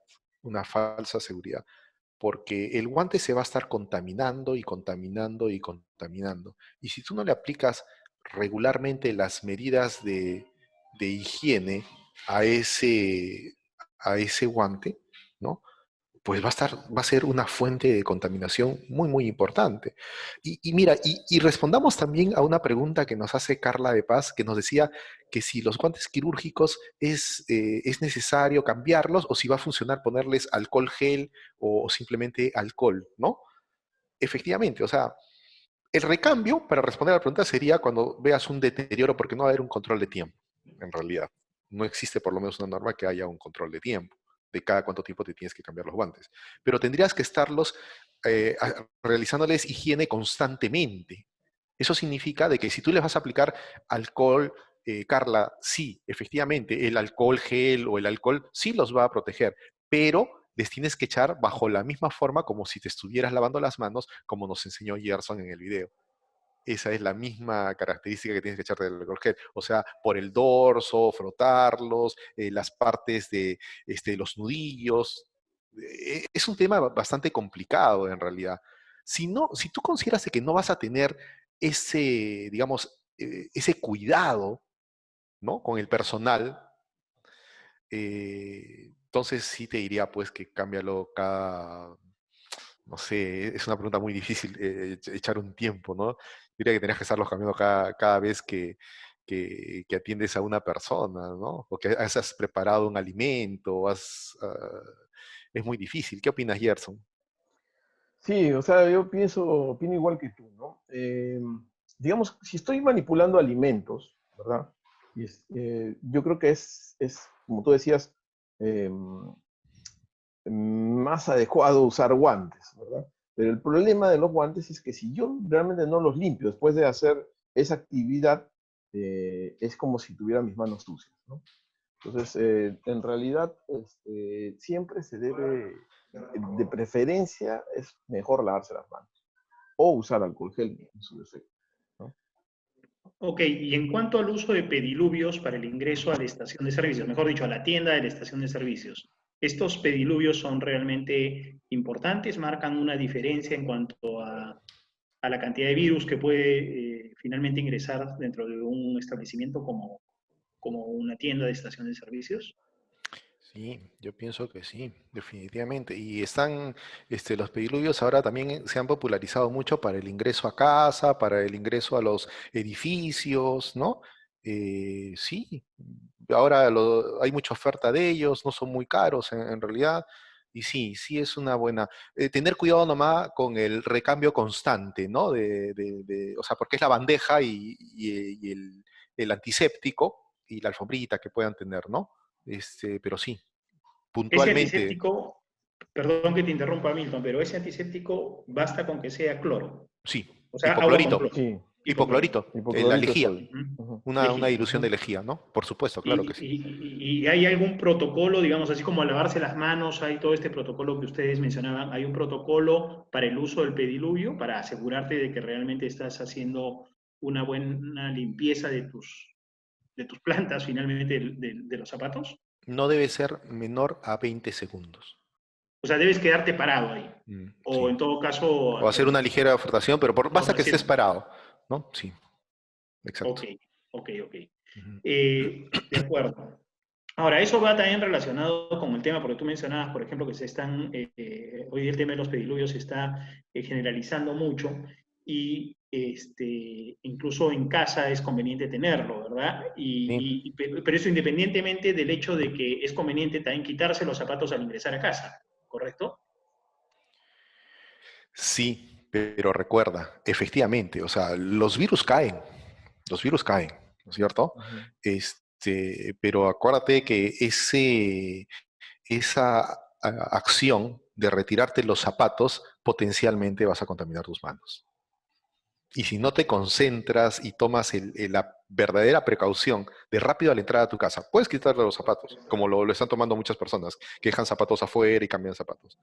Pero otra vez, ten cuidado de no, tú mismo no generarte una falsa seguridad, porque dices, dejé mis zapatos que estaban contaminados, pero y ahora mis manos potencialmente, y con la mano, lo primero que tienes que dejar de hacer es, inclusive para irte al baño a lavarte las manos, digamos, entras a casa al baño de visitas, ya agarraste la perilla del baño, Ujú, ujú, y ahí se va a ujú. quedar horas, ¿no es cierto?, del virus. Entonces, es un tema de mucha concentración en realidad. Nosotros que trabajamos en los servicios donde atendemos pacientes con COVID, evitamos eso porque te contamos, Renato, y les contamos a todos de que nuestra mayor seguridad está no cuando nos ponemos el traje ni cuando atendemos solamente a los pacientes, porque ustedes han visto ya en la televisión que parecemos unos astronautas. Nuestro principio está en cuando nos retiramos el traje. Eso es vital. Igual, cuando uno está con sus guantes, está con el pediluvio o se retira los zapatos, tiene que tener mucho cuidado en lo que viene después. Ahí viene la recomendación. Y la recomendación a todos los que trabajen en el área de estaciones de servicio, ¿no? En un momento dado has podido tener contacto y lo vas a tener. Por eso tienes que pensar que potencialmente te has contaminado. Y si yo pienso que potencialmente me he contaminado, entonces ya sé que lo primero que tengo que hacer es irme rápido a lavar las manos, ¿no? Claro, y eso que mencionas de este cuidado extremo al quitarte el elemento de seguridad, claro, lo entiendo por el tema este de la falsa seguridad que te puede dar, por ejemplo, los guantes o el mismo elemento de seguridad que estés utilizando el traje, puesto que, claro, cuando tú te lo colocas está limpio, ¿no? Está nuevo, está Exacto. desinfectado y todo eso, pero cuando te lo quitas ya no. Y ahí es el problema, ¿no? Claro, Ujú. claro, resulta absolutamente lógico. A ver, hay otras preguntas. Hay una pregunta muy específica, no sé, porque tiene un componente legal también, pero dice, de acuerdo a la publicación de ayer del Decreto Supremo 080-2020, las estaciones de servicio no estuvimos incluidos en la exigencia de tener un protocolo sanitario sectorial. Se va a tener que gestionar y se dice, me refiero a tener el plan de vigilancia, prevención y control. Claro, yo antes de que ustedes respondan, quiero mencionar lo siguiente. Cuando se dio el toque, bueno, el confinamiento, se dijo que las estaciones de servicio eran una actividad esencial. Y al ser una actividad esencial, pues no podían cerrar, tenían que seguir funcionando. Entonces, así se han mantenido. El tema es, bueno, ya se han mantenido así y en ningún momento, digamos, la autoridad nos dio ni instrucciones de cómo proceder en la atención, ni tampoco nos dio una obligación de cómo hacerlo, ¿no? Lo que se ha venido haciendo ha sido más por un tema de criterio común y también por un tema de algunas recomendaciones que de repente se han ido observando que se emplean en otros países o que funcionaba en otra estación de servicios, y entonces un poco imitando, ¿no? Pero al respecto, ¿qué nos pueden comentar ustedes, por favor? Eh, sí, pues bueno, Renato, mira, fíjate, esto de la resolución también ha salido recién, ¿no? Y como todas las resoluciones y normas, incluso en el caso nuestro, desde que empezó la pandemia, el Ministerio de Salud ha dictado un montón de normas y cada día las cambiaba incluso, ¿no? Entonces, no se puede ser tan estricto y a rajatablas, es muy difícil. Entonces, lo que uno tiene que hacer es ir adaptando estas normas de acuerdo a la necesidad. Pero no es que uno ya las tiene que implementar ya. De hecho, hay que empezar con lo primero que tienes a la mano e ir implementando a medida que vas disponiendo de lo necesario, ¿no? Sí es lo que la resolución efectivamente menciona algo de que tiene que haber un médico y una enfermera de acuerdo al número de trabajadores también, que es como un médico de salud ocupacional, ¿no? Menciona ahí. Ujú.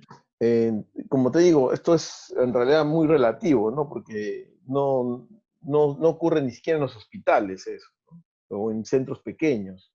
En los centros de salud pequeños no tienen médicos, o sea, no tienen un médico de salud ocupacional. Por ejemplo, en el hospital Almenara, donde trabajo yo, y en el Revalete, donde trabaja Milton, hay una oficina de salud ocupacional donde hay un médico o dos, ¿no? Por ejemplo, en el Almenara, que es un hospital enorme, con, con muchos trabajadores, solo había un médico ocupacional, ¿no? Durante toda la epidemia, ¿no? Entonces, si en los hospitales no se ha podido tener eso, imagínate, en empresas de otro tipo es más complejo. De manera que, obviamente, las normas salen y uno tiene que irlas trabajando de a pocos, ¿no? Hay que empezar con el plan, hay que empezar con estas capacitaciones que están haciendo ustedes y luego ir avanzando, ¿no? Excelente, Gerson, porque mira, yo que soy abogado, justamente pienso que muchas veces la autoridad seguramente con la mejor intención termina copiando normas que son aplicables en Europa o en Estados Unidos, o sea, donde la realidad es absolutamente distinta a la nuestra, ¿no? Entonces, Claro. si tú mismo nos dices que en los hospitales no se tiene ese médico ocupacional permanentemente o más de uno, este, cómo así una empresa va a terminar teniendo esa posibilidad. Todas las empresas, ¿no? Las estaciones de servicio, más del 50% de ellas son empresas familiares, ¿no? Empresas donde difícilmente se va a poder tener toda esa estructura, que claro, cuando he copiado la norma americana, como creo que ha sido en este caso, o una olla que copio, finalmente suena muy bien, pero es poco aplicable para el país, ¿no? Sí. Entonces, como dices, además en este tema del COVID estamos aprendiendo día a Así día es, todos, ¿no? así Todos, es, así es, desde usar esta tecnología en la que estamos hoy día haciendo este evento, así hasta es, en la parte médica ustedes y en la exacto. parte de estación de servicios nosotros, ¿no? Entonces, yo creería y me animaría a decir que lo que ha venido funcionando desde el 16 de marzo a hoy día, lo que ha venido funcionando, pues deberíamos seguir haciéndolo, ¿no? Exactamente. Eso creo que es algo fundamental, ¿no? Así es. Claro, de hecho, ¿no? De hecho. Ujú. Ahora, hay una pregunta que me parece interesante, porque dice, bueno, ok, ¿y qué pasa si yo lo que hago es lavarme las manos con cloro, con agua con cloro, obviamente? ¿Es correcto? ¿Es adecuado? ¿O es mejor utilizar el alcohol? ¿Por qué sí o por qué no? Eh, Realmente lo mejor y lo más inocuo en realidad es utilizar el jabón. El jabón, como lo habíamos visto en un video, destruye la capa del virus, ¿no? Recuerden que el virus tiene una capa con estas espículas que son lo que le dan el nombre de corona, ¿cierto? Y entonces el jabón es una capa de grasa y el jabón por eso es que la destruye. Entonces no es necesario realmente usar lejía ni usar, bueno, el alcohol, en el caso del alcohol gel, ¿no? Si es que, como les decía, tú puedes llevar tu botellita de alcohol gel a la calle y cuando estás en el bus y te agarras de las asaderas, al momento que bajas del bus te puedes frotar con el alcohol gel, porque es lo que tienes más disponible, ¿no? Pero si tú tuvieras, por ejemplo, en cada bajada de bus agua y jabón, eso sería lo mejor, ¿no? Entonces, el jabón está por encima del alcohol gel, de hecho, ¿no? Pero ya les decía, ¿no? La higienización con alcohol gel, en cualquier momento que yo toco una superficie, está perfecto porque te va a ayudar, pero usar lejía, aparte que puede ser un riesgo porque puede darte dermatitis de contacto o inclusive hasta pequeñas quemaduras, entonces no es lo recomendable, ¿no? Lo mejor es el jabón, agua y jabón. Ujú. Ok, Correcto. ahora, eso creo que lo dijeron en la presentación, pero alguien lo pregunta. Dice, ¿recomienda tener un control de temperatura del personal al entrar y al salir? Eso implicaría, obviamente, tener alguna clase de termómetro. Esa es una recomendación que me parece haberla visto en la presentación. ¿Es correcto? Sí, sí, Renato. Y definitivamente, efectivamente, los termómetros frontales, ¿no? Que están muy popularizados el día de hoy, sí tienen cierta efectividad para, quizás no son súper precisos en el valor que van a dar, pero sí te van a poder determinar si la persona tiene fiebre o no tiene fiebre para que puedas tomar una acción. Sí, Ujú. definitivamente, rotundamente sí recomendaríamos esa acción. Claro, y Ahora, como dice Milton, Renato, no solamente la fiebre, sino la presencia de síntomas, ¿no? De tos, dolor de garganta, sensación de falta de aire, Exacto, importante. malestar general, inclusive la congestión nasal, que no es muy frecuente, pero que también puede ocurrir, es un síntoma. La presencia de diarreas, náuseas, eso que es un poco más raro, también puede ser. Entonces, cualquier síntoma que aparezca nuevo de este tipo, estos 4 tipos, es digamos, importante hacer como una especie de despistaje, ¿no? Al ingresar. Pero eso es algo que también cada persona, cada trabajador debe hacerse, ¿no? Es una medida responsable, diría yo. Obviamente, si yo tengo dolor de garganta, tos, fiebre, mm, tengo que pensar bien si voy a ir a trabajar o mejor voy a un hospital o llamo al 113, ¿no?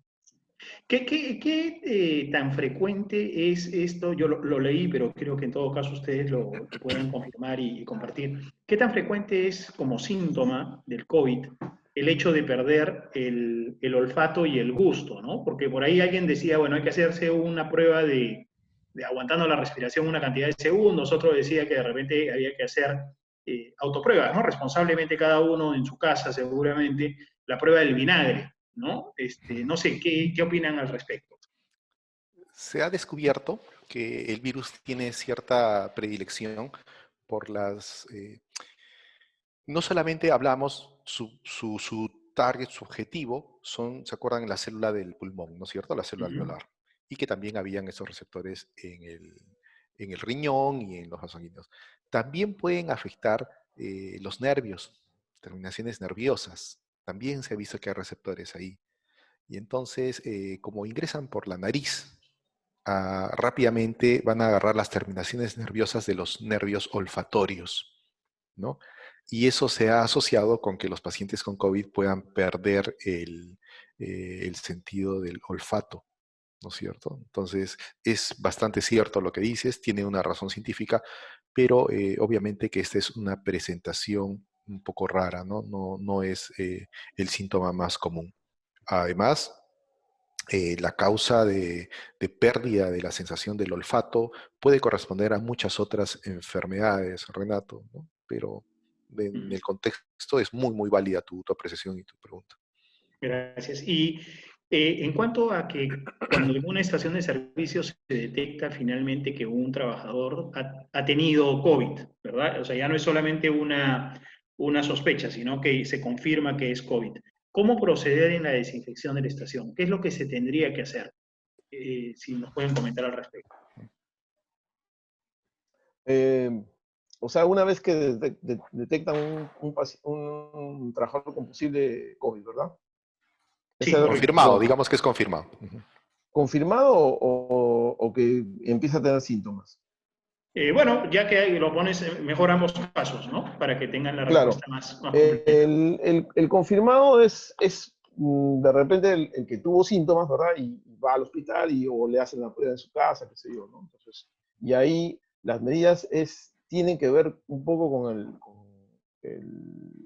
este caso el MINSA, que tiene que hacer el seguimiento epidemiológico de los contactos, digamos, los compañeros de trabajo, ¿no? Para hacer seguimiento de esos contactos.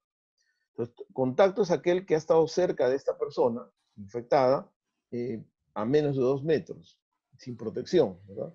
Entonces, a ellos les tienen que hacer seguimiento, igual a los familiares de esta persona en su domicilio. Eso se encarga la Dirección de Salud regional. Sin embargo, no está de más que uno tome las medidas respectivas en el trabajo. Es decir, los compañeros de trabajo de esa persona que resultó siendo positiva, es importante que el jefe mando superior le indique que tienen que hacerse un seguimiento o llamar al 113, por ejemplo, para que vayan a su casa y lo saquen a muestra. Y si nosotros lo detectamos en el trabajo, o sea, está con fiebre, dolor, malestar, lo primero que hay que hacer es, como lo habíamos dicho ahí, es que tiene que usar mascarilla, ¿no? Para que esa no contagie al resto. Lavarse las manos y dependiendo cómo está esa persona, cómo está sintiendo, o va a su casa y desde su casa llama al 103 o ya se empieza a llamar desde el trabajo, o se dirige a un hospital, ¿no? Y Ese sería, y digamos, el el camino. procedimiento de desinfección será en todas las áreas que sigue el proceso de operación de este trabajador, ¿no? Desde las mangueras, el dispensador, las áreas comunes, con el protocolo estándar que ustedes estén aplicando en desinfección. Hipoclorito de sodio, aminas cuaternarias, en fin, es más que suficiente. Ok. Ujú. Ok, ahora, hay una pregunta que quizás también me voy a atrever por lo que he ido viendo de que se está haciendo en otros países a comentar algo al respecto. y es que, por ejemplo, en las tiendas, de hecho hasta lo he visto en algunas tiendas locales, ¿no? En las tiendas se está colocando una línea amarilla en el piso a cierta distancia del vendedor, ¿no? Cierto. E incluso esos vidrios o algún tipo de elemento que permita bloquear el contacto no visual, sino de estas gotículas entre las personas que van a comprar y el trabajador que está en caja, por ejemplo, suelen utilizar, ¿no? ¿Eso es válido? ¿Ustedes consideran que, por ejemplo, en su experiencia en una estación de servicios, cuando compran en la tienda, en el market, consideran que eso, de repente hay algo más que puedan sugerirnos? Sí, definitivamente, Renato, efectivamente, esas barreras, ¿no? Como su nombre lo dice, van a proteger tanto al consumidor, al cliente, como al operario, ¿no? O sea, por eso que se ponen en las cajas, ¿no? Efectivamente, ¿por qué? Porque va a cortar la barrera, a pesar que puedas estar usando mascarilla, aún así hay posibilidad de que el virus pueda ser transmitido de persona a persona. Entonces, si tú encima colocas digamos, una barrera de policarbonato, esas de policarbonato transparentes, entonces tú vas a, digamos, hacer una doble protección. Y lo mismo puede ocurrir incluso con el operario, el dispensador, ¿no? Ellos podrían usar una mascarilla facial, tipo escudo facial, porque van a protegerse del conductor del vehículo y también van a proteger al conductor, ¿sabes? De uno y otro lado. Cualquier barrera que tú pongas de ese tipo es efectiva y es buena. De acuerdo. Entonces, yo ahí quiero hacer una repregunta, si es válido. Ok, ustedes recomiendan que se use esas Máscaras faciales. máscaras faciales transparentes, pero además la mascarilla para Sí, respiración. Sí, Ambas claro, claro. sí, cosas. sin duda. Una Sí. no Sí. sustituye a la otra. No, no, no, no. No, o Ok. sea, Ahora, hay una pregunta que nos dicen, ¿qué y diferencia hay entre usar... los lentes, Renato, también, Ah, a los pesar lentes del también, escudo. correcto, los lentes. Claro. Gracias, gracias, Ujú. gracias. Hay una pregunta que dice, ¿qué diferencia hay entre usar alcohol puro, líquido para las manos, y alcohol gel? ¿Hay alguna diferencia o es lo mismo? O el spray, O el Renato. spray también. Ajá. No hay diferencia. El número es el que vale, 70%. Basta que Ok, sea alcohol menos al de 70%. 70% no sirve. Más de Exacto. No, 70 está bien. Sí, así es, efectivamente. 70%. Más que la Ok. forma o el vehículo en el cual va a ser administrado el alcohol, que sea 70%, y como Gerson lo explicó gráficamente, indudablemente que eso mata el virus. Lo inactiva. Hay una pregunta que creo que ya es una de las últimas. ¿Qué hacer cuando llega un cliente con los síntomas de coronavirus a ser atendido? Porque, a ver, puedo no atenderlo, pero de repente se queda ahí estacionado. ¿Qué se puede recomendar al respecto? ¿Cómo actúan ustedes cuando llega ya una persona que se sabe está enferma por los síntomas en los hospitales? ¿Qué ha sido tomado? Eh, ¿Qué hacemos? Disculpe. Gerson, dale. Los dos queremos, los dos queremos responderla. Dale, Gerson, dale. Claro, no, no, bueno, en primer lugar, como había dicho Milton, la enfermedad tiene un espectro, ¿no? Hay un 80% casi de personas que hacen una enfermedad leve, ¿verdad? Un 15% una enfermedad moderada y el 5% es la severa. Pero en ese 80% y un poquito más incluso, hay un porcentaje de gente que es asintomática, no tiene ningún síntoma. Y son las más peligrosas, digamos, porque ellos están caminando libremente, haciendo su vida normal y son las que más infectan, porque no tienen ninguna molestia. Entonces, realmente puede llegar un conductor a la estación y tú no sabes si tiene el virus, ¿no? Eso en principio. Es cierto, también podría llegar alguno que ya está con un proceso ya de enfermedad avanzado, pero es difícil que vaya él conduciendo el vehículo, ¿no? Podría ocurrir, pero es difícil. Quizás se iría de frente al hospital, ¿no? Creo que vaya a la estación. Pero sí de repente alguien que esté llevando a una persona enferma, ¿no? Eh, bueno, la recomendación es la misma, ¿no? O sea, al final la idea es protegerse porque es seguro que no van a decirle al personal que está dispensando, no le van a decir que está enfermo o que se siente mal, es muy probable, ¿no? Entonces, por eso que la protección que uno como operario en este caso haga es fundamental. Dispensa, pero tiene que estar protegido, ¿no? O sea, con su mascarilla, sus lentes y su escudo facial. No sé si hay algo más, Milton, que quieras Renato, comentar. y profundizaría en lo que acaba de decir Gerson. El mejor escenario de protección es que venga una persona, Gerson, con síntomas, ¿no? Que venga Así es, tosiendo. así es. Ujú, Es el ujú. mejor escenario, porque como acaba de decir Gerson, la mayor parte de personas son asintomáticas, son portadores del virus y nos puede crear una falsa seguridad, ¿no? Claro, Entonces, hay que considerar que hoy por hoy, en esta fase que vivimos de la pandemia, hay que considerar que toda persona es potencialmente contagiosa y debemos sí. tomar las medidas. Y mi recomendación, mensaje final a casa es, yo creo de que como parte de su protocolo tienen que tener mascarillas, ¿no? Tienen que tener mascarillas para proveer en cualquier momento. O en el caso que también que se deteriore una, ¿no? Si bien es cierto, una mascarilla puede durar hasta 7 días si no hay mucho uso, ¿no? Una mascarilla simple, pero deberían tener, se pueden, por el tipo de trabajo también que realizan esas mascarillas pueden deteriorarse y deberían tener ahí rápidamente para el cliente que no trae mascarilla o para ustedes mismos para su protección. Claro, para reponer la que se vino usando. Así Bueno, es. miren, hay una pregunta que yo creo que la respuesta se cae madura, pero creo que si le están haciendo insistentemente la vamos a leer. Dice, las trabajadoras gestantes, ¿qué acciones se debe tomar para ellas? Mm, Bueno, son las mismas, ¿no? Que Mm, cualquier caso. O sea, no, hay que recordar que el embarazo no es una enfermedad, ¿no? Simplemente, como cualquier persona, tiene que protegerse, ¿no?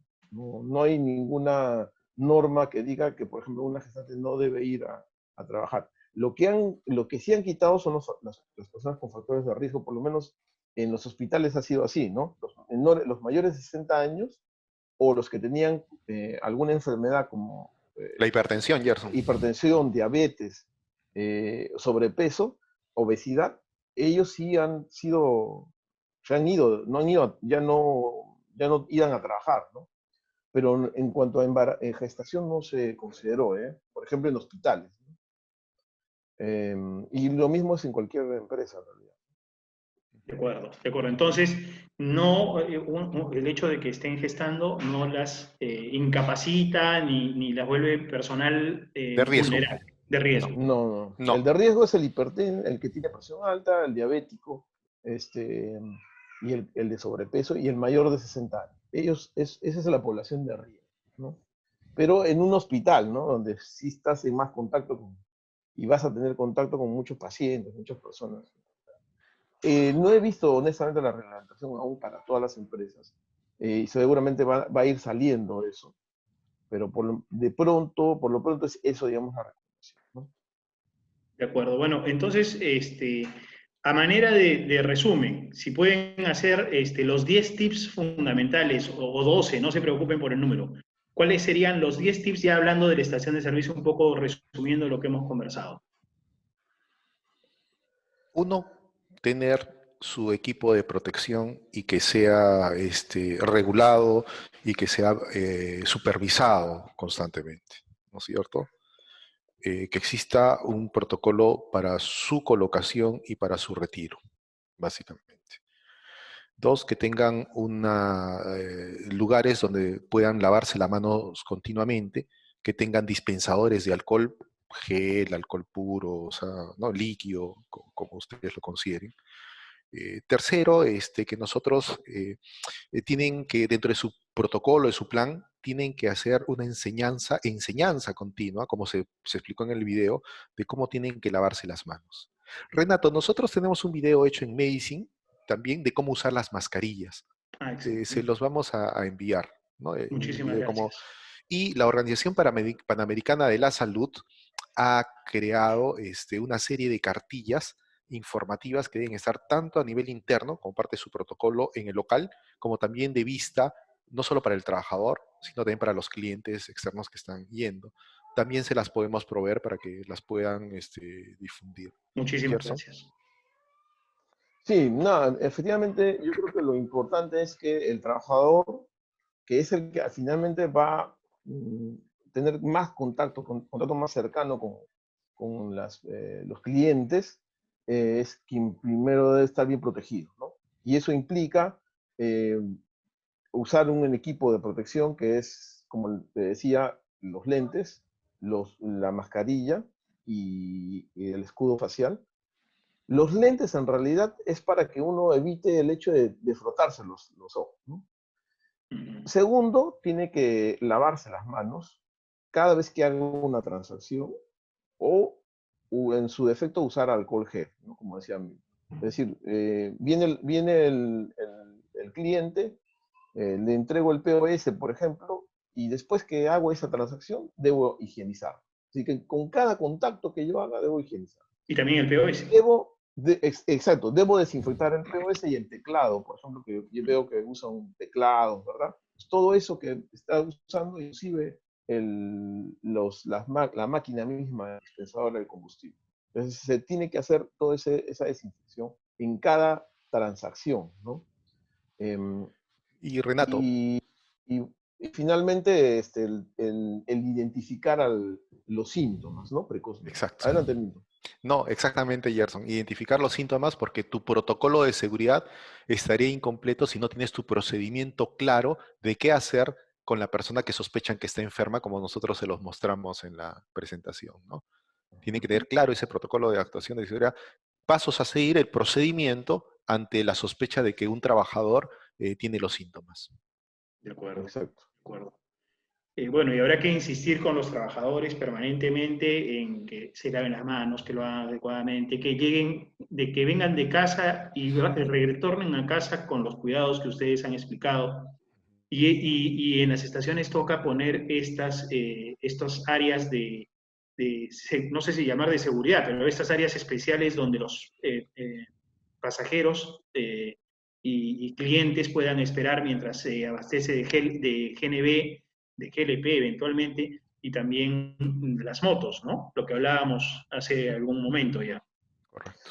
Es correcto, está bien el nombre, ¿no? Son zonas de seguridad donde las personas van a esperar a terminar la atención del lleno de combustible, por ejemplo, ¿no? Y en las tiendas que están en las estaciones también tienen que tener una distancia entre persona y persona si van a ser atendidas en la caja, por ejemplo, ¿no? Uh -huh. Eso también tiene que hacerse.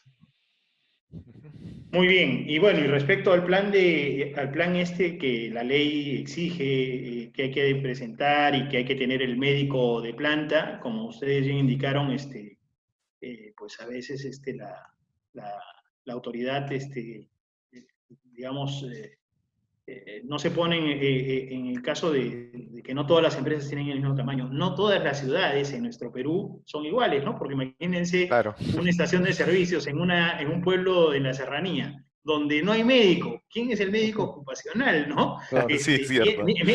Bien Así es. difícil, ¿no? De manejar. Entonces, es importante que podamos ir adecuándonos poco a poco, como ustedes bien señalaron, ¿no? Lo que Así sí es es. cierto, Renato, como punto final es, y que permíteme felicitarte y a todo el equipo y a todos los participantes, el tener este tipo de capacitación, porque si bien es cierto, el decreto supremo 080-2020 del MINSA trata un poco de inculcar eso, ¿no? O sea, que tu personal y todos nosotros como ciudadanos debemos estar preparados, y preparados significa haber tenido una capacitación previa de cómo voy a enfrentar y cómo me voy a desenvolver en mi labor cotidiana, ¿no? Quizás ese es el mayor énfasis por el momento que se va a atender.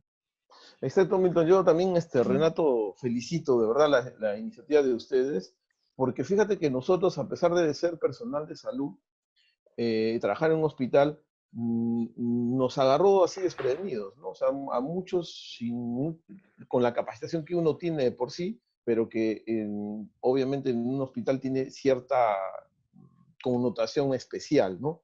Entonces, estar bien preparado y capacitado en estos aspectos es fundamental. Así que sí, también unas felicitaciones en ese aspecto, ¿no? No, bueno, yo más bien quiero agradecerles a ustedes por su tiempo, por su apoyo, por su amabilidad en haber atendido esta solicitud de la asociación para que nos puedan dar sus comentarios. Ustedes que son médicos de emergencia, me imagino que lo que están viendo en estos momentos es muy complejo y tienen pues muchísima experiencia. Así que valoramos mucho los comentarios que nos han hecho, la información que nos han brindado. Toca a nosotros ahora que conocemos la operación de nuestro propio negocio, adaptar esas recomendaciones que ustedes nos han comentado a nuestra operación y creo que es importante repetir lo que ha venido funcionando, ¿no? Lo que ya vimos que funciona, hay que repetirlo. Porque cosa curiosa, y yo no lo mencioné hace un rato, pero a raíz de una pregunta se me quedó, pero ahora lo recordé.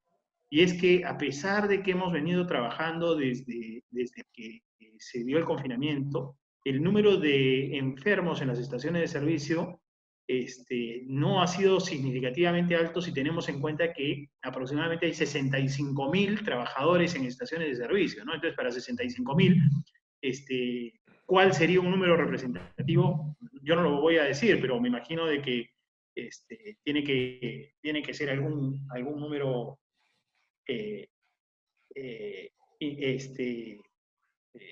representativo frente a esa cantidad, ¿no?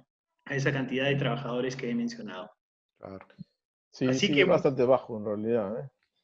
sí, sí. Bueno, miren, muchísimas gracias. Ustedes. Creo que el tema de qué mascarillas son las que ustedes sugieren para las estaciones de servicio lo comentaron hace un rato, pero alguien lo acaba de volver a poner. Así que no quiero dejar la pregunta sin contestarse. ¿Algún tipo de mascarilla en especial recomiendan? Además Quirúrgicas. de Las quirúrgicas quirúrgicas simples. simples. Ok. No es necesario invertir en una N95. ¿Por qué? Porque solamente es un mecanismo de protección ante un posible contagio, ¿no?